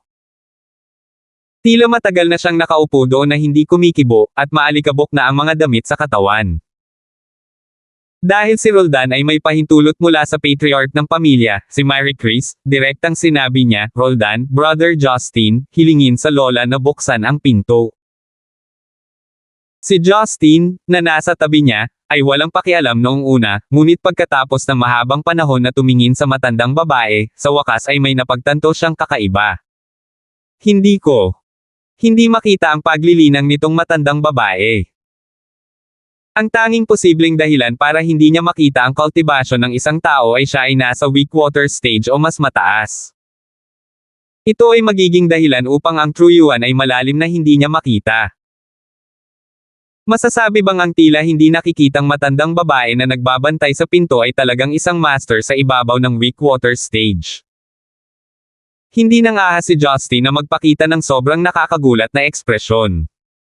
Sa pag-iisip tungkol dito, nagawa niyang ipagpalagay ang background ng konteksto. Ang Green Emperor Pagoda ay tila ang pinakamahalagang lugar ng pamilya Fritz. Nangangatuwiran ito na isang supermaster ang nagbabantay sa lugar. At muli, hindi ko narinig na binanggit ni Jinsel ang iba pang mga weak water stage master sa pamilya Fritz maliban kay Patriarch Mary Chris. Hindi man lang iminulat ng matandang babae ang kanyang mga mata, at isang bakas ng true yuan ang inilipat mula sa kanya patungo sa higanteng Zuan Iron Gate. Ang pinto ay dahan-daang gumawa ng rumbling sound na nagbukas ng isang puwang. "Salamat po, Lola." Medyo nasasabik na kumaway si Roldan kay Justin at naunang pumasok. Pagpasok pa lang nila sa Green Emperor Pagoda, may isang mahabang corridor sa harap nito, na napapaligiran ng mga asul-abo na bato. Sa magkabilang gilid ng corridor ay may iba't ibang silid na bato, at ang pinakamalayo ay isang patayong daanan sa itaas. Hinintay ni Justin na magsara ang pinto sa likod bago nagtanong, Kuya Roldan, sino ang lola sa labas? Tila hindi naintindihan ni Roldan kung bakit ito tinanong ni Justin. Napakamot siya ng ulo at sumagot, hindi ko alam, ang alam ko lang na ang pangalan ng lola ay Thea, na isang elder sa pamilya Fritz na responsable sa pagbabantay sa Green Emperor Pagoda. Lahat ay tinatawag siyang lola. Bihira siyang magsalita. Hindi lang ako, kundi maraming matatandang tao na narito sa loob ng maraming dekada, walang alam tungkol sa kanya. Sabi nga, walang alam tungkol sa kanya, walang kaalam-alam tungkol sa kanyang emperador. One has seen her making a move kaya hula lang.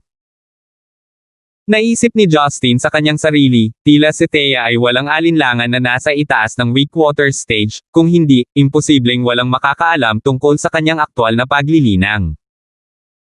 Walang nakakaalam kung may mga nakatagong master na tulad nito sa bawat nakatagong clan. Kilala si Thea na nagbabantay sa Green Emperor Pagoda, ngunit kung may iba pang mga nakatagong master, saan sila naruroon at anong kaharian ang mararating nila? 1486. Kinausap ni Roldan si Justin tungkol sa sitwasyon ng Green Emperor Pagoda habang siya ay naglalakad. Maaaring hindi alam ni Brother Fritz na ang pamilyang Fritz na ito ay sinasabing pamana ng Green Emperor noong sinaunang panahon, kaya ang katangiang kahoy ay ang pinakamahusay sa pagsasanay. Ang Aokishwanksen Sutra, na maaari lamang linangin ng pamilyang ito ay isang sekretong hindi ipinapasa, at ito ay parehong nakakasakit at nagtatanggol. Ang Green Emperor Pagoda ay para sa 8 The Green Emperor Pagoda. Mga palapag, at karamihan sa mga ito ay ginagamit upang mag-imbak ng mga kasanayan at spelling, ngunit ang mga nangungunang pamamaraan tulad ng Aokishwanksen Sutra ay ipinasa mula sa henerasyon hanggang sa henerasyon, at ang mga ito ay hindi inilalagay dito sa itaas ng mga sahigay ang lugar para sa pagpino ng mga elixir at upang mag-imbak ng mga hilaw na materyales. Sinasadyang nagtanong si Justin, kilala ba ni Brother Roldan kung sino ang nakakulong doon? Umiling si Roldan at sinabing, hindi ako sigurado tungkol dito, at hindi rin ako nakapunta doon. Ang alam ko lang ay kadalasan ang mga tao ang laban sa pamilya Fritz, ang ilan ay mga traidor, at ang ilan ay nagkakamali. Kung sila ay may mas mataas na antas ng paglilinang, sila ay kadalasang papatayin ng direkta, upang hindi mag-iwan ng gulo. Ngunit ang ilan sa kanila ay hindi masasabing makasalanan at hindi makasalanan.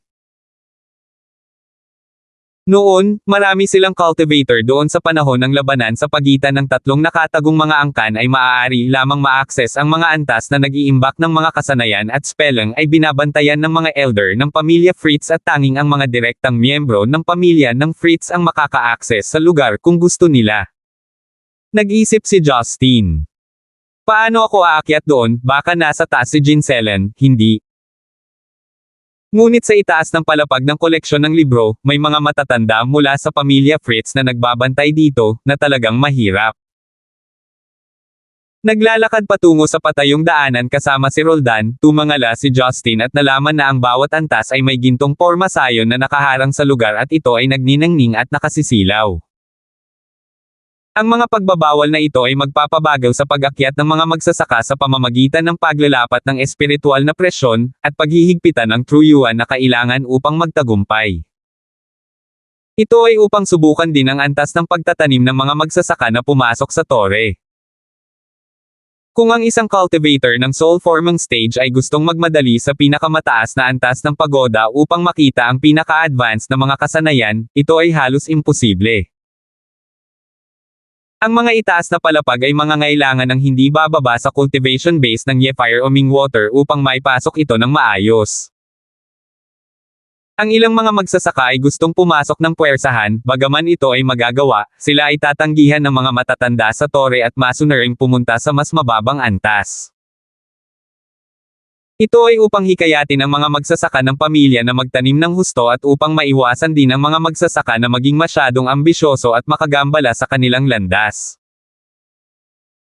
Gayunpaman, bilang miyembro ng pamilyang Fritz, ang mga juniors tulad nina Fulton at Mace, bagaman hindi sapat ang kanilang antas ng paglilinang, dahil naiintindihan nila ang mga paraan ng pag-crack sa mga pagbabawal na ito, ay maaaring pumasok at umalis sa pinakamataas na antas sa kanilang kalooban.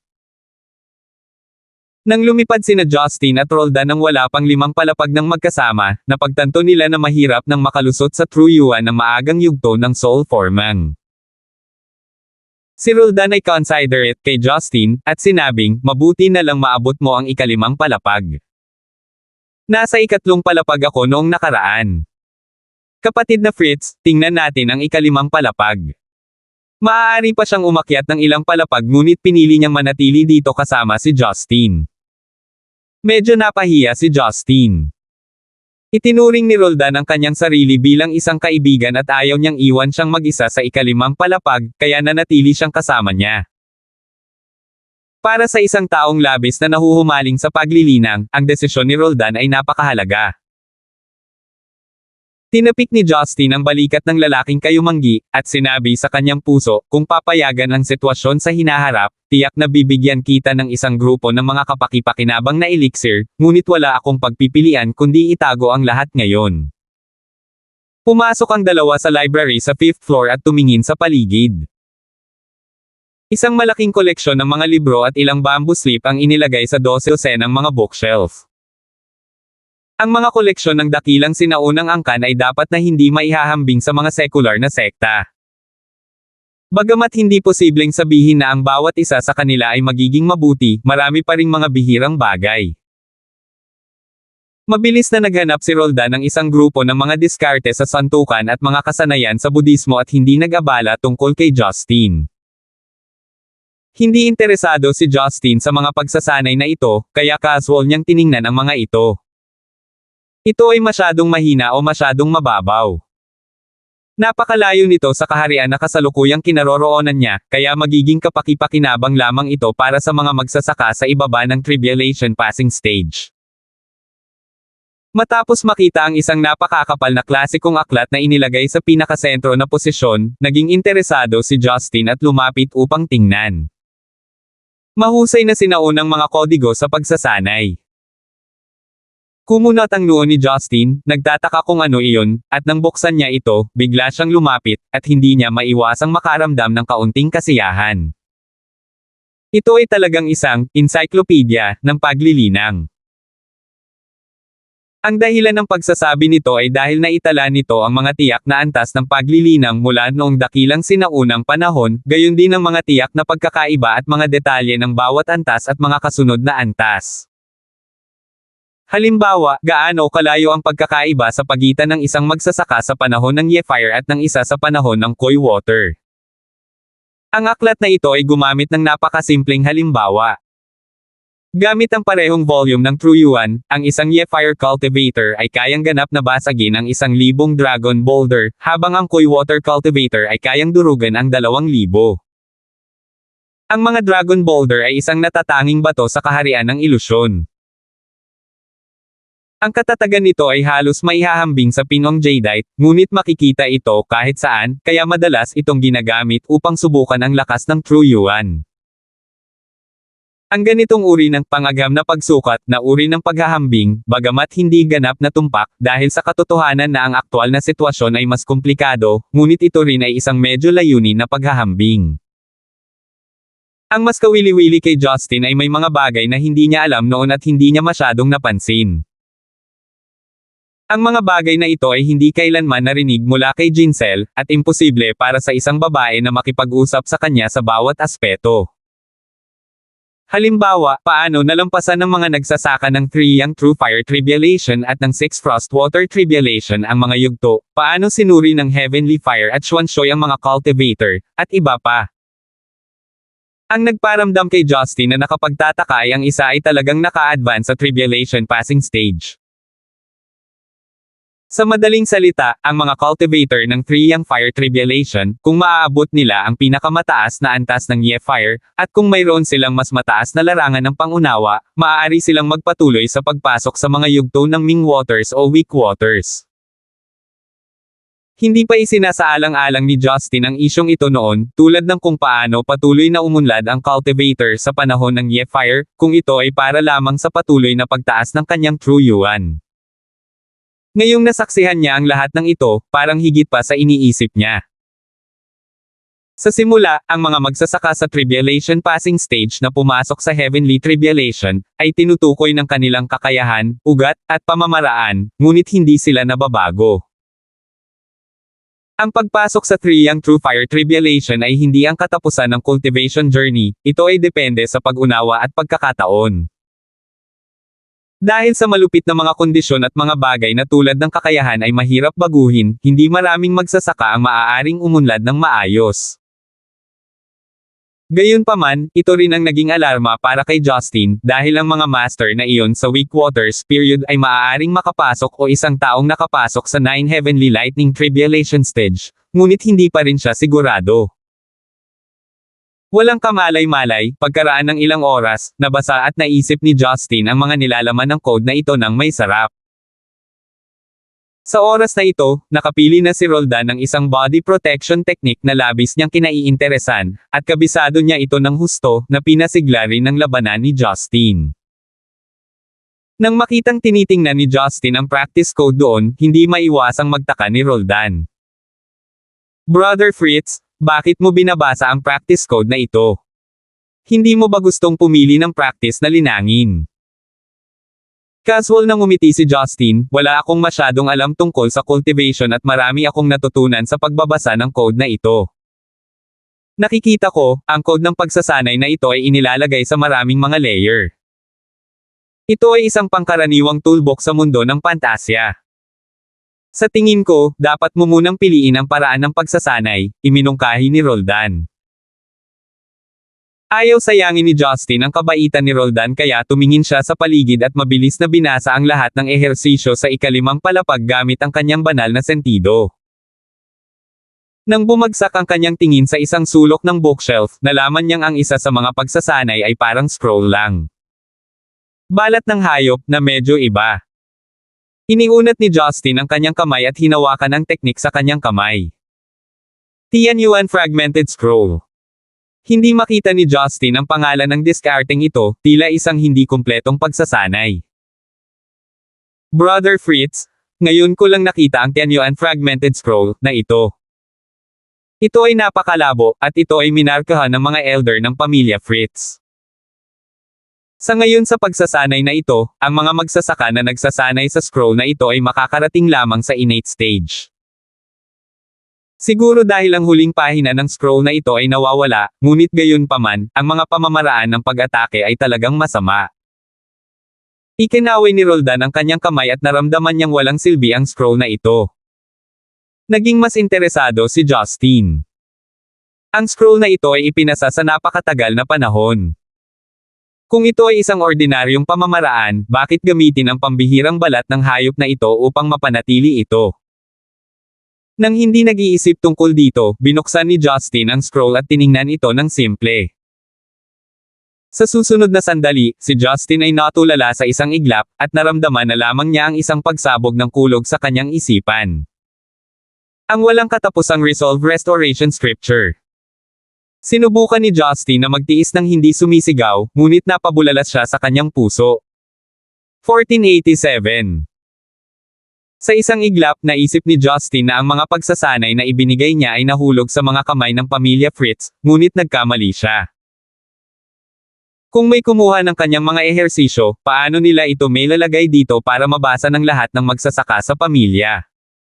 Fragment na scroll. Fragmented scroll. Naisip ni Justin na ito ay masyadong katawa-tawa, syempre, ito ay isang pira-pirasong scroll, dahil ang huling layer ng Endless Resolve Restoration Scripture, ay walang nakasulat na pagsasanay at mayroon lamang ang salitang, Endless Resolve, dito. Naghinala na naman si Justin. Bakit may, Endless Resolve Restoration Scripture, ang pamilya Fritz? Ito ba ay isang bagay na ipinasa mula sa sinaunang panahon, o ang pamamaraan na ito ay orihinal na mula sa pamilya Fritz? Malamang na ito ay narito sa loob ng mga dekada at malamang na hindi mabilang ang mga tao na nakabasa nito noon. Kung hindi, hindi sila makakakuha ng ganitong conclusion na espesyal na minarkahan ng mga matatanda. Naramdaman ni Justin na parang may manipis na pelikula na humaharang sa kanya. Malabo niyang nararamdaman kung ano ang nasa likod nito, ngunit nababalot siya ng ulap ng ambon. Hindi niya ito makita kaya kailangan niyang isuko ito pansamantala. Hinimok ni Roldan, Brother Fritz, mabilis na pumili ng ibang paraan ng ehersisyo, ito ay walang silbi. Ngumiti si Justin at tumango. Pumili lang siya ng isang practice na pinangalanang 2018 Cloud Swordsmanship. Ang Imperial Swordsmanship na ito ay hindi mahusay, ito ay kasiya siya lamang at kahit na bahagyang hindi gaanong popular kaysa sa Shushan Swordsmanship na ginamit ni Huelin. Sinadya lamang ni Justin na gamitin ang espada upang lituhin ang natitira sa ngayon. Balak ng dalawa na umalis sa Toring ngunit hindi nila inaasahan na dahan daw ang mahulog mula sa itaas ang isang gwapong lalaki na nakadamit ng uso, at saka papasok sa ikalimang palapag. Si Fulton, ang pinakamatandang young master ng pamilya Fritz, ang mukhang masaya sa oras na ito na parabang nasa magandang mood siya nang bumaba siya. Nang makita siyang dumaan sa Magic Formation Barrier nang walang anumang paghihigpit, sa wakas ay nakita ni Justin ang mga pakinabang ng mga miyembro ng pamilya Fritz, at talagang may mga espesyal na paraan ng pagsira sa mga hadlang. At iniisip ko kung sino iyon, kayong dalawa ha. Nandito ba kayo para pumili ng exercise para mag-ensayo? Bagamat kakapasok lang ni Fulton sa Leafire stage at hindi mataas ang cultivation level niya sa pamilya, tutal siya ang panganay na anak at apo. Halatang hindi niya titignan ng maayos sina Roldan at Justin. Agad na ibinaba ni Roldan ang kanyang ulo, oo, panganay na young master, kakaalis lang namin. Maaari kang pumunta sa ngayon ngunit dapat manatili si Brother Justin, may sasabihin ako sa kanya, itinaas ni Fulton ang kanyang ulo. Nagulat si Roldan, ngunit hindi na naglakas loob na magtanong pa, tumango kay Justin, at naunang lumipad pababa. Nang umalis si Roldan, isang masamang ngiti ang lumitaw sa sulok ng bibig ni Fulton. Kumuha siya ng mamula-mula na spirit elixir at nagtanong, Justin, may hawak akong tabletang red dewdrop, gusto mo ba? Bagamat hindi alam ni Justin kung ano ang iniisip ng lalaking ito, malamang na masama ito. Dapat ko bang samantalahin ang pagkakataong ito na mag-isa para patayin itong Fulton, pagkatapos ay magpanggap na siya, at direktang lumipad sa mga silid ng detainang doon upang tingnan. Ngunit pagkatapos pag-isipan ito ng mabuti, kahit na magkunwari siyang nakapasok sa tuktok ng tore nang hindi natutuklasan ng mga matatanda, walang paraan para madaling madala siya kung makita niya si Jinsel habang si Thea ay nagbabantay sa labas. Higit pa rito, kung hindi niya ito mahanap, hindi rin siya makakatira sa pamilya Fritz.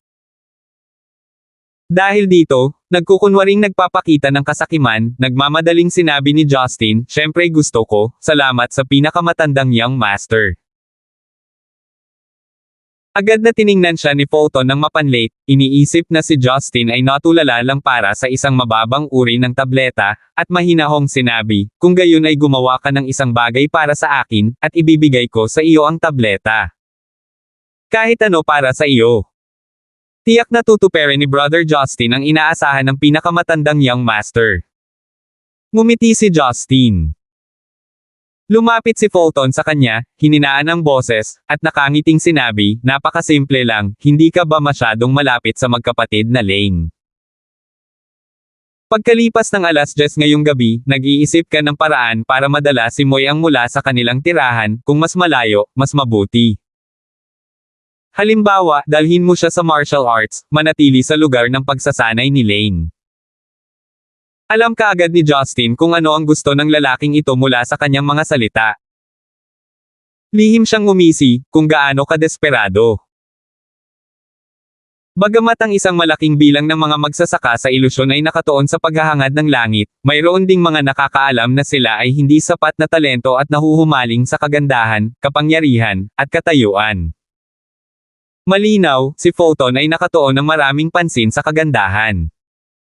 Ngunit sa pagbanggit ni Fulton, biglang nagkaroon ng plano si Justin at ngumisi sa kanyang sarili, ang kanyang mukha ay nagpapakita ng determinasyon pagkatapos ng pakikibaka at pag-aalinlangan. Oo, Tiyak na tatapusin ni Brother Justin ang gawaing ibinigay ng pinakamatandang young master. Tumawa si Fulton at tinapik si Justin sa balikat. Mabuti, kung ito ay magiging maayos, ang pamilya Lane ay walang magagawa sa iyo, nandito ako para sa iyo. Ngumuso si Justin sa kanyang puso, sino ang maniniwala sa iyo? Anyways. Pagkatapos ng gabing ito, hindi na mahalaga. Nang lumabas siya sa Green Emperor Pagoda, naghihintay pa rin si Roldan sa labas, na may bakas ng pag-aalala sa kanyang mga mata. Si Fulton ay halatang hindi magandang ibon sa pamilya, gaya ng alam ng lahat, kaya hindi umalis si Roldan. Nang makitang ligtas na lumabas si Justin, humakbang siya at sinabing, Brother Fritz, okay ka lang. Huwag kang mag-alala, nagtatanong lang siya tungkol sa aking body practice. Sinabi ko sa kanya kung ano ang sinabi ko sa iyo at ayos lang, casual na gawa ito ni Justin. Nakahinga ng maluwag si Roldan, sa hinaharap sa pamilya Fritz, kailangan mong magbantay laban sa ilang tao, ang isa ay ang pinakamatandang young master, at ang pangalawa ay ang pangalawang babae. Oh! Bakit mo nasabi? Tanong ni Justin habang naglalakad. Ang pinakamatandang young master ay walang intensyon na mag-cultivate. Maraming taon na ang nakalipas mula nang siya ay pumasok sa Leafire stage ngunit hindi pa siya umasenso. Ang pangunahing dahilan ay ang paglalagay niya ng kanyang enerhiya sa kagandahan. Maraming babaeng cultivator ng pamilya Fritz ang nabahiran niya.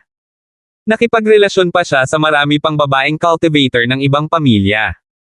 May mga taong tulad niya na si Roldan ang natututo. Paano ang pangalawang babae? Laging nararamdaman ni Justin na medyo kakaiba din si Melissa. Ayon sa katotohanan, siya ang madraste ni Jincel at kalahati ng kanyang biyenan, ngunit hindi kailanman tumingin si Justin sa kanya ng ganito. Una, ang babaeng ito ay walang relasyon sa dugo kay Jincel, at pangalawa, ang babaeng ito ay inabuso si Jincel noon at walang kamalayan ng pagiging isang ina. Lumingalinga si Roldan sa paligid at nakitang walang tao sa paligid. Matapos kumpirmahin na ligtas ito, hininaan niya ang kanyang boses at misteryosong sinabi kay Justin, narinig ko rin ang isang matandang magsasaka na nagsasabi na dahil ang pangalawang babae ay kapatid ng Sword Infantile na Senior Servius, sa makatuwid, ang kanyang katayuan sa pamilya Fritz ay hindi mas mababa kaysa sa dalawang Panginoon ng pamilya Fritz. Ang dalawang Panginoon ng pamilya Fritz para sa labas ng pamilya ay palaging humahanap ng mga material sa labas ng pamilya, sa makatuwid, ang kanyang katayuan sa pamilya Fritz ay hindi mas mababa kaysa sa dalawang Panginoon ng pamilya Fritz. Mga pangyayari, at bihirang bumalik, kaya ang pangalawang ginang ay hindi maiiwasang malungkot paminsan-minsan na ang mga alingawngaw ay umibig sa isang bata at gwapong magsasaka o kung ano pa man at may lumabas na malaswang chismis. Bahagyang umangat ang bibig ni Justin, na may kakaibang ngiti, mukhang mahilig din si Brother Roldan sa chismis. Akala ko interesado ka lang sa cultivation. Mukhang napahiya si Roldan, at bamantong hininga, ayoko pero hindi maiiwasang marinig mo ito kapag nakikipag-hangout ka sa ibang mga cultivator, at para mabuhay sa pamilya Fritz, kailangan mong intindihin pa. Halimbawa, sa usapin ng pangalawang babae, maraming mga kabataang magsasaka na pinatay ng pamilya Fritz, dahil sinabi nila, nasabi lang nila kung bakit. Kailangan niyang patayin sila. Ikaw at ako ay hindi itinuturing na magagandang lalaki, kaya huwag kang mag-alala, biro ni Justin. Seryosong sinabi ni Roldan, si Brother Fritz ay isang talento, kaya mag-ingat. Ako ay isang malaking tao, maitim at pangit, at determinado akong hindi ma-target. Ngumiti si Justin at iwinagayway ang kanyang kamay, na nagpapahiwatig na imposible ito. Naisip tuloy niya sa kanyang puso, ang babaeng iyon na naka-aquamarine na palda ay kaakit-akit at mataba at talagang kahanga-hanga. Kung ang isang magsasaka ay may maruming puso, hindi niya ito magagawang labanan, ang sinabi ni Roldan ay marahil ang katotohanan. Tungkol naman kay Maro Fritz, ang kanyang murang biyenan ay naging abala sa labas. Tila hindi siya kasing galing ng kanyang nakatatandang kapatid na si Marvin sa power struggle, hindi nakakagulat na hindi niya ito nakita. Nang malapit na silang maghiwalay, biglang may naalala si Justin, at sinabing, "Kapatid na Roldan, si Brother Moy ang mula sa pamilya Lane ay mula sa unang yugto ng Lee Fire at wala siyang mahanap na katugmang kalaban. Gusto mo bang makilala siya?" Narinig ito ni Roldan at lumiwanag ang kanyang mga mata, bagaman ang yugto ng Lee Fire ay malapit sa Tribulation Passing Stage, mas mataas ito sa akin. Masaya akong makapag-ensayo kasama ang gayong kalaban. Ngunit, papayag ba siya? Napangiti ng husto si Justin, "Huwag kang mag-alala, sinagot mo ang maraming pag-aalinlangan ko at magkaibigan na tayo ngayon. Hahayaan ko siyang mahanap ka sa pinakahuling oras ng 11:00 ngayong gabi. Kailangan mong samantalahin ang pagkakataon at matuto ng maraming sandali." Tuwang-tuwa si Roldan. Sa pangkalahatan, ang mga cultivator na nakapasok sa Tribulation Passing Stage ay hindi nakikipag-usap sa mga nasa Soul Formang, kaya agad siyang tumango bilang pagsang-ayon. 1488. Matapos ayusin nina Justin at Roldan ang usapin, dumiretso sila sa tirahan ng mga kapatid ng pamilya Lane. Naka-cross-legged si Moy ang sa Bluestone sa gitna ng mga kagubatan, nagsasanay sa kanya araw-araw, at naglalabas ng masaganang espiritual na enerhiya. Nang maramdaman ang pagdating ni Justin, iminulat ni Moy ang kanyang mga mata at malumanay na ngumiti, "Brother Fritz, palagi kang pumupunta sa amin, ngunit hindi ito maganda para sa iyong cultivation." "Anong problema, hindi ako tinatanggap ni Kuya Lane." Hindi mapigilan ni Justin na maramdaman na karamihan sa mga magsasaka na ito ay halos nagsasanay araw-araw. Marahil ay kakaunti lamang ang maaaring maging katulad niya na hindi nangangailangan ng patuloy na pagsasanay dahil maaari lamang siyang umasa sa pagsipsip ng aura ng langit at lupa sa pamamagitan ng paghinga. Nakakalungkot lang na ang mga taong ito sa kaharian ng ilusyon ay tila hindi maintindihan ang misteryo ng Endless Resolve Restoration Scripture. Upang ilagay ito sa ibang paraan, hindi sila nagkaroon ng pagkakataon na maunawaan ang kakanyahan nito habang nagtatagal sa pagitan ng buhay at kamatayan tulad ng kanyang ginawa. Marahil ito ang pag-aalaga na ibinigay ng Diyosa ng kapalaran o kabayaran ng Diyos sa kanyang paglaki sa madilim na kumunoy. Labis na nag-aalala si Moyang at pinayuhan, "Bueno, si Brother Fritz ang tagapagbigay ng aming pamilya Lane at tatandaan namin ito sa aming mga puso. Gayunpaman, sa humigit kumulang 1 taon, maaari kang makapasok sa huling yugto ng Soul Formang o makapasok sa Tribulation Passing Stage. Sa panahong iyon, mamumukod tangi ka sa mga batang magsasaka ng pamilya Fritz at makakuha ng pangunahing pagsasanay ng pamilya Fritz. Mga cultivators below 50 years old lang ang pwedeng sumali sa competition." Bakit ganito? Hindi naisip ni Justin kung ano ang sitwasyon. Ang pamilya Fritz ay tila nagbigay ng malaking kahalagahan sa martial competition na ito, at hiniling pa kay Melissa na makiusap sa kanyang kapatid na si Servius na pumunta at magbigay ng mga tagubilin. Nagulat si Moyang, napagtanto lamang na hindi ito alam ni Justin, kaya ipinaliwanag niya ito saglit. Ang martial competition ay isang labanan sa arena na nangyayari tuwing 100 taon sa kaharian ng ilusyon. Ito ay orihinal na nilahukan ng lahat ng mga pamilya ng ilusyon na kaharian, ngunit ngayon, ang 3 nakatagong angkan lamang ang karapat-dapat na lumahok sa labanan. Ang dahilan para mangyari ang naturang kaganapan ay ang Eye of the Sky Demon, isang mahusay na sinaunang kaharian, ay magbubukas tuwing 100 taon. Ang Eye of the Sky Demon ay matatagpuan sa matinding timog silangan ng kaharian ng ilusyon. Ito raw ay puntod ng isang makapangyarihang demonyo noong unang panahon. Sinabi rin na ito ay isang espesyal na espasyo na nabuo pagkatapos ng isang henerasyon ng mga demonyo na sumabog. Sinasabi rin na ito ay isang larangan ng digmaan noong unang panahon, kaya walang tiyak na paliwanag tungkol dito. Gayunpaman, ang lugar ay napuno ng isang malaking bilang ng mga mabangis na demonyo. Matapos mamatay ang ilang cultivator, ang demonyong espiritu ay tinatakan sa lugar at tinipon ang espiritu ng enerhiya sa loob upang bumuo ng isang mabangis na enerhiyang katawan. Ang ilan sa mga demonyong espiritong ito ay may napakababang karunungan at puro malupit habang ang iba ay may mataas na antas ng kamalayan sa sarili dahil sa kanilang mataas na antas ng paglilinang sa panahon ng kanilang buhay. Isipin mo na lang, sa loob ng 10,000 taon, ang nakakulong sa kulungan ng mundo, walang pisikal na katawan at kamalayan ang tanging natitira. Sa pagpili sa pagitan ng ganap na kamatayan at pananibik sa muling pagkabuhay, ang bawat isa sa mga demonyo ay naging isang panatikong halimaw. Dahil maraming magic weapons, exercises, at spiritual elixir ang iniwan ng mga sinaunang tao sa Eye of the Sky Demon, sa tuwing ito ay mabubuksan, lahat ay magpapadala ng isang tao upang maghanap sa kanila, maging ang nakatagong clan o Hongmeng. Ang mga taong may mababang cultivation base ay nangahas na hindi pumasok dahil marami sa mga demonyo dito ay may napakalakas na cultivation base. Kahit na nawala ang kanilang mga pisikal na katawan, ang ilang individual na freak ay maaari pa ring makipaglaban sa mga cultivator ng weak water stage. Sa makatuwid, ang bawat partido ay kailangang magpadala ng isang master ng weak water stage upang pamunuan ang iba pang mga master ng Ming water period. Ang dahilan kung bakit hindi nila maipadala ang lahat ng nangungunang mga master ay dahil ang pagbubukas ng Eye of the Sky Demon ay hihigop ng pang-aapi ng True Yuan mula sa cultivator, at tulungan itong magsara ng mag-isa. Nangangahulugan din ito na kung ang lahat ng mga manlalaro sa weak water stage ay pumasok, ang bagay ay magsasara ng mag-isa pagkatapos nilang pumasok ang 10.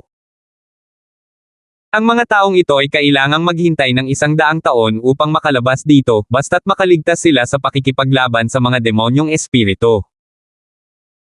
Ang mga tao mula sa Hidden Clan at Hongmeng ay gumawa ng bloodbath para sa kanilang mga pamilya upang makapasok sa mas maraming cultivator noon.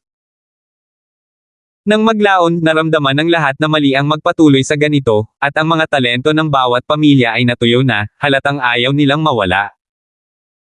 Simula noon, ang mga patakaran ay itinakda ng lahat. Ang bawat pamilya ay magpapadala ng mga magsasaka na wala pang 50 taong gulang upang makipagkompetensya. Sa huli, ang mga pamilyang may pinakamataas na ranggo ay maaaring magpadala ng mas maraming cultivator sa Eyes of the Sky Demon. Ang pagpapadala ng mga magsasaka sa ilalim ng edad na 50 taong gulang ay upang mga siwa sa nakababatang henerasyon upang magsaka, at ikalawa upang maiwasan ang pag-aaway ng mga clan master sa isa't isa. Kung sila ay lumaban hanggang kamatayan o nasaktan ang kanilang mga vitals, maaaring sila ay sinamantala ni Hongmeng. Ang isa pang tao ay katumbas ng isa pang pagkakataon na makahanap ng mga kayamanan at isa pang kasiguruhan ang resulta ng martial competition ay natural na napakahalaga. Naging pagsubok din ito minsan bawat daang taon upang makita ang katayuan ng paglilinang ng nakababatang henerasyon sa iba't ibang pamilya. Maraming kabataan ang gustong ipakita ang kanilang mga mukha at kailangang umasa sa martial competition. Para naman kay Hongmeng, dahil ang makalangit na mga elder ng Zuanchen Island ay hindi maaaring ikompromiso kung sino ang mamumuno o magpapadala ng isang tao na papasok, at hindi sila maaaring mahulog kasama ang 3 pangunahing nakatagong pamilya, wala silang pagpipilian kundi ang umatras mula sa labanan. Akala daw ng mga demonyo sa Eye of the Sky Demon na ang pagkonsumo ng asensya at dugo ng mga nabubuhay na tao ay makapagpapanumbalik ng kanilang mga katawan, kaya kapag natagpuan ang isang magsasaka, ito ay aatake ng galit na lubhang mapanganib. Ang mga makalangit na elder sa Hongmeng ay hindi gustong makipagsapalaran, baka sakaling sila ay isa sa kanila. Kung sila ay mabibigo na bumalik sa labas at magiging mga supling si Hongmeng, kung gayon ang kanilang mga supling ay magiging kanilang mga supling. Napahiya, kaya normal lang na sumuko sila, sabi ni Moyang. Hindi inaasahan ni Justin na mayroong isang mahiwagang lugar sa kaharian ng ilusyon. Nakakita siya ng mga demonic cultivator sa 10,000 Demon Realm. Hindi kaya ang Eye of the Sky Demon ay talagang mga guho na iniwan ng sinaunang at makapangyarihang Sky Demon. Tapos yung mga lumabas, may inilabas ba silang makapangyarihang mahiwagang kayamanan? Tanong ni Justin. Puno ng pananibik at pagiging totoo ang mukha ni Moyang, natural, may ilan. Bagamat hindi sa lahat ng pagkakataon ay magkakaroon ng malaking ani, pagkatapos ng lahat, ang Eye of the Sky Demon ay bukas lamang sa loob ng 3 araw, ngunit ang bawat pamilya ay maglalabas ng ilang top-grade magic weapons, at ang ilan kahit na napakahusay na grade magic weapons. Hindi pa banggitin ang tungkol sa elixir at exercise method. Ang isang mahusay na uri ng sandata ay maaaring makatulong sa isang cultivator na labanan, dalawang kalaban ng parehong antas, sa parehong oras. Ito ay talagang isang malaking tukso, lalo na para sa mga masters na nasa tuktok na. Lihim na naisip ni Justin na kung maaari siyang pumasok sa loob at tingnan ay maaaring makakita siya ng napakagandang magic weapon o kung ano paman, ngunit sa kasamaang palad, ang pasukan ng Eye of the Demon Sky ay dapat na binabantayan ng malaking bilang ng mga tao na nakadeploy ng 3 pamilya. Kahit makapasok ako, mahihirapan din akong lumabas. Ang bawat pamilya ay maaari lamang magpadala ng isang weak water stage cultivator bilang default at ang ibang mga cultivator ay kailangang umasa sa ranking sa martial competition. Gayunpaman, anuman ang mangyari, tiyak na maraming master ang nagbabantay sa labas at mapipigilan nila ang mga tao mula sa Hongmeng na samantalahin. Pagkatapos makipag-chat saglit, tinapik ni Moy ang kanyang ulo at nagtanong, "Nga pala, ano ang nagdala sa iyo dito, Kuya Fritz?" Nahihiyang sinabi ni Justin, "May isang bagay na kailangan ko ng tulong ni Brother Lane ngunit hindi ko alam kung magagawa mo. Sabihin mo lang, nakikita kong kaibigan ko si Brother Fritz plus ang dami kong natanggap na kabaitan mula sa iyo, paano ako tatanggi?" Casual na sabi ni Moy Ang. Agad na nagsalita si Justin tungkol sa pakikipagkite kay Roldan sa gabi at partikular na idinagdag. Sinabi ni Roldan na babalik siya sa kanyang tirahan pagkalipas ng 10:00 upang hintayin si Brother Lane, kaya... Haha, yun nga pala. Napanood ko din yung laban yun ni Roldan nung araw na yun, yung mga kamao at sipa niya at yung mga dagindong, sobrang nakakakilig. Gusto ko din siyang makilala agad, sure enough, hahanapin ko siya pagkatapos ng 10:00 ng gabi. Sinabi ni Justin na may pasasalamat, "Salamat kapatid na Lane sa iyong tulong. Sana ay hindi isama ni kapatid na Lane si Trina." Si Roldan ay isang disipulong Budista at hindi niya gusto ang mga babaeng lumalabas sa kanyang tirahan.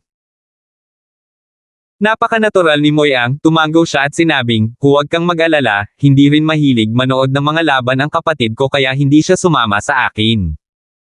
Natatakot ako na tulog na siya." Walang magawa si Moy Ang na parang sumasakit ang ulo dahil sa kawalan ng motibasyon ng kanyang kapatid. Matapos maayos ang usapin, paulit-ulit siyang pinasalamatan ni Justin, at bumalik sa kanyang tirahan. Hindi siya nag-idle, at kinuha ang ordinaryong lumilipad na espada na lumabas sa 18 Cloud Swordsmanship. Ang isang magsasaka ay hindi maaaring magkaroon ng mahiwagang armas, ngunit mayroong maraming lumilipad na espada na gawa sa pingong bakal. Halimbawa, gumamit si Trina ng mga ordinaryong lumilipad na espada. Kung saan nakatira si Justin, mayroong lumilipad na espada mula sa pamilya Fritz. Dahil hindi niya maalis ang magic weapon sa kanyang space ring, gumamit siya ng mga ordinaryong envoy. Batay sa cultivation, karanasan sa pakikipaglaban, at talento ni Justin, mabilis niyang binago ang maraming mahihinang link ng swordsmanship, at dahan-daang binago ito sa isang mas maunlad na middle to high level na swordsmanship. Kung ang sword technique na ito ay ilalagay muli sa Green Emperor Pagoda, ang Imperial Sword technique na ito ay kailangang ilagay kahit man lang sa 20 kakaibang palapag, ang technique na ginamit ng mga cultivator sa Tribulation Passing Stage. 1489. Pasado 10:00 na ng gabi, sadyang kinumpirma ni Justin na walang mga cultivator na may mataas na cultivation base para hindi magambala ang kanyang plano. Nang matapos iyon, pumunta si Justin sa tirahan ng magkapatid na Lane. Dahil pinoprotektahan ng Blinding Leaf ang kanyang sarili, kahit na ang mga cultivator ng Weak Water Stage ay maaaring hindi maramdaman ng tumpak ang kanyang presensya, bukod pa kay Fulton. Nang makarating sa likurang bahagi ng kubo na gawa sa magkapatid na Lane, nagtago si Justin sa likod ng isang piraso ng sinaunang kahoy at ikinalat ang kanyang divine sense upang tingnan ang kanyang paligid. Ang cultivation base ni Fulton ay mas mababa kaysa sa kanya kaya kahit na matukoy siya ng banal na sentido, wala siyang mararamdaman. Oo naman, si Trina na lang ang natitira sa kubo na gawa sa kahoy at tulog na siya tulad ng binanggit ni Moy Ang kanina. Totoong hindi na kailangang matulog ng mga magsasaka pero ordinaryong tao pa rin sila noon. Ang mga batang magsasaka tulad ng magkapatid na Lane ay hindi maiiwasang mabago ang kanilang mga gawi sa pagtulog at malamang na ayaw din nilang baguhin ito. Makalipas ang halos 5 minuto, lumitaw ang figure ni Fulton sa labas ng kubo na gawa sa kahoy. Naghihinala siyang tumingin sa paligid para kumpirmahin na walang tao at marahang itinulak ang pinto. Ang figure ni Justin ay kumislap na parang multo at lumitaw sa likod ni Fulton sa isang kisap mata. Nakatingin si Fulton kay Trina na natutulog sa kanyang matako na mga mata. Ang kanyang matambok na figure ng katawan at ang kanyang matamis at maisla na mukha ay nagpaluwa sa kanya. Noong una niyang makita si Trina, nakita niya ito bilang isang sassy at wild na babae at gusto niya itong ilagay sa kama kaya ginamit niya ang pagpino ng Shaoyun pill bilang dahilan upang manatili ang magkapatid. Kung paano ipasok ang kanyang kamay sa makatas na babaeng ito, mayroon na siyang sariling mga plano. Hindi ito ang unang pagkakataon na gumamit siya ng mga ganitong pandaraya para makuha ang isang babaeng magsasaka sa kanyang mga kamay. Karamihan sa mga babaeng cultivator na ito na may mas mababang cultivation kaysa sa kanya ay pipiliin lamang na magtiis pagkatapos nilalaro niya. Kung bibigyan niya sila ng ilang mababang uri ng elixir, papayag pa rin ang mga ito na maging submission niya, kaya naman nagkaroon siya ng mas matapang, maagang yugto ng soul forming cultivator. Nasisiraan ka na ba ng bait? Hinawakan ni Justin ang kanyang mukha na may mapait na ekspresyon, tama. Kung matalino ka, hindi ka mag-iisip ng mga katangahang paraan para makipaglaro sa mga babae. Iyon ay sinabi, inihayag ni Justin ang kanyang aktwal na true yuan na pang-aapi. Naramdaman ni Fulton ang lumalakas na alon ng true yuan na malapit nang dumurog sa kanya at napasigaw siya sa takot. Sa kabutihang palad sila ay nasa isang kagubatan na medyo malayo sa Fritz residence, o kung hindi ay maaari rin itong alertuhan ang ilang mga magsasaka. Ikaw. Bakit ka? Ang mukha ni Fulton ay mapatla at malamig na pawis ang tumutulo sa kanyang katawan. Binawi ni Justin ang kanyang pang-aapi at nagtanong na may peking ngiti, ngayon. Magtatanong ako at sisigot ka, naiintindihan mo. Napalunok si Fulton. Hindi ko alam ang aktwal niyang cultivation base ngunit tiyak na wala pa siya sa early stage ng soul forming. Hindi lang sarili ko, pati tatay ko naloko. Gayunpaman, hindi na siya naglakas loob na mag-isip patungkol sa kung sino talaga si Justin at tumango lang siya, umaasang manatiling buhay. Mabuti, magiliw nang umiti si Justin ngunit mas nakakatakot siya sa mga mata ni Fulton. Tumayo si Justin, gumawa ng ilang hakbang pagkatapos ay nagtanong, mayroon kang kapatid na babae na nagngangalang Jincel, tama? Yung maliit na B*H. Si Fulton ay natigilan sa hindi malay. Pinandilatan siya ni Justin na parang magbubuga ng apoy sa kanyang mga mata, F*** ng H***L. Tawagan mo siyang muli at papatayin kita. Tuloy-tuloy na tumango si Fulton at masunaring sinabi, oo. Oo. Si Jincel ang nakababatang anak ng aking pangalawang tiyuhin. Nasa Fritz residence ba siya ngayon? Tanong muli ni Justin. Naguguluhang tanong ni Fulton, bakit mo? Nagtatanong tungkol sa kanya. Ikaw ba? Cut the nonsense. Sagutin mo ako. Agad na sinampal ni Justin si Fulton sa mukha. Hooray! Umiyak si Fulton. Panay ang lakas ng sampal na ito pero nahihilo pa rin siya. Ako. Hindi ko alam kung nasaan siya, ngunit tiyak na wala siya sa Fritz residence. Lumabas siya sa ilusyon na kaharian para makatakas sa kanyang kasal. Nabalitaan ko lang na natuntun siya ng pamilya Lo ilang araw na ang nakakaraan ngunit hindi ako sigurado kung nahuli siya pabalik o hindi. Sinabi rin ng aking pangalawang tiyuhin na si Jincel ang nagtaksil sa kanyang anak na babae at hindi niya pinagtaksilan ang kanyang anak na babae. Kaya kahit bumalik siya, malamang nahuli siya ng pamilya Lo, nahihiyang sabi ni Fulton.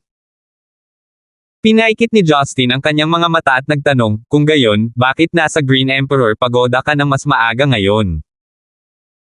Hindi ba't dahil ang mga tao ay nakakulong sa pinakamataas na antas ng gusali? Agad namang umiling si Fulton, oo, ngunit hindi iyan Jincel. Talaga. May mga tao lang na lumalaban sa ating pamilya Fritz at ilang magsasaka na nagtaksil sa atin. Bakit mo sila bibisitahin? Matutuwa ka bang makita ang mga taksil na iyon? Akala mo ba ako ay tanga? Ngumisi si Justin. Si Fulton ay hindi nang ahas na tumangala at sa halip ay nagnakaw ng tingin. Nang makitang dumidilim ang mukha ni Justin, bumulong siya, ito ay isang yaya na nagngangalang Lucy. Siya ang yaya ni Jinsel na tumulong sa kanya na makatakas noon at gusto siyang patayin ng pamilya. Ngunit, naisip ko na nakakaawa siya at nakiusap ako sa aking lolo na ay pakulong na lang siya. Naalala ni Justin ang binanggit ni Jinsel tungkol sa hindi niya alam kung kamusta ang kanyang yaya, tila siya ay nakakulong sa Green Emperor Pagoda Hall. Sa paghusga mula sa karakter ni Fulton, kahit isang tanga ay mahulaan kung ano ang ginawa niya kay Lucy. Natatakot ako na ang Lucy ay ginamit ni Fulton bilang kasangkapan para sa paglabas ng hangin sa nakalipas na 2 taon. Natukso si Justin na durugin ang ulo ng bastard na ito sa sandaling naisip niya kung paano niya nadungisan ang yaya ni Jinsel. Humph, hindi mo siya gustong iligtas, gusto mo lang siyang hawakan, hindi ba? Nagsalita si Fulton habang nanginginig, ako. Iniligtas ko siya kaya sa palagay ko dapat niyang gantihan ako ng kaunti. Nilabanan ni Justin ang pagnanais na patayin siya at determinadong iligtas si Lucy sa lugar na ito, kung hindi niya alam kung paano niya haharapin si Jinsel sa hinaharap. Alam kong may kakaibang paraan para sa mga direktang miyembro ng pamilya Fritz na makapasok sa Green Emperor Pagoda, sabihin mo sa akin. Agad na lumuhad si Fulton at nagmakaawa, hindi ko talaga kaya. Ang Green Emperor Pagoda ang pinakamahalagang lugar sa ating pamilya. Kung sasabihin ko sa iyo ang paraan, papatayin ako ng aking ama at lolo. Maaari kong ibigay sa iyo ang lahat ng elixir o magic treasures, mangyaring pakawalan mo ako. Ang kamay ni Justin ay direktang nasa noo ng lalaking ito, at nagtanong siya sa malamig na boses, kung gayon, maaari mong piliin kung mamamatay ka ngayon, o panatilihin ang kislap ng buhay. Naramdaman ni Fulton ang isang kahangahangang nakamamatay na aura na tumatagos sa paligid, tulad ng kamatayan na humihinga sa kanyang mga tainga, at ang mga nagyayelong kuko ay nakaunat na sa kanya. Hindi pa niya naramdaman ang ganoong brutal at nakakabaliw na layunin ng pagpatay sa kanyang buhay.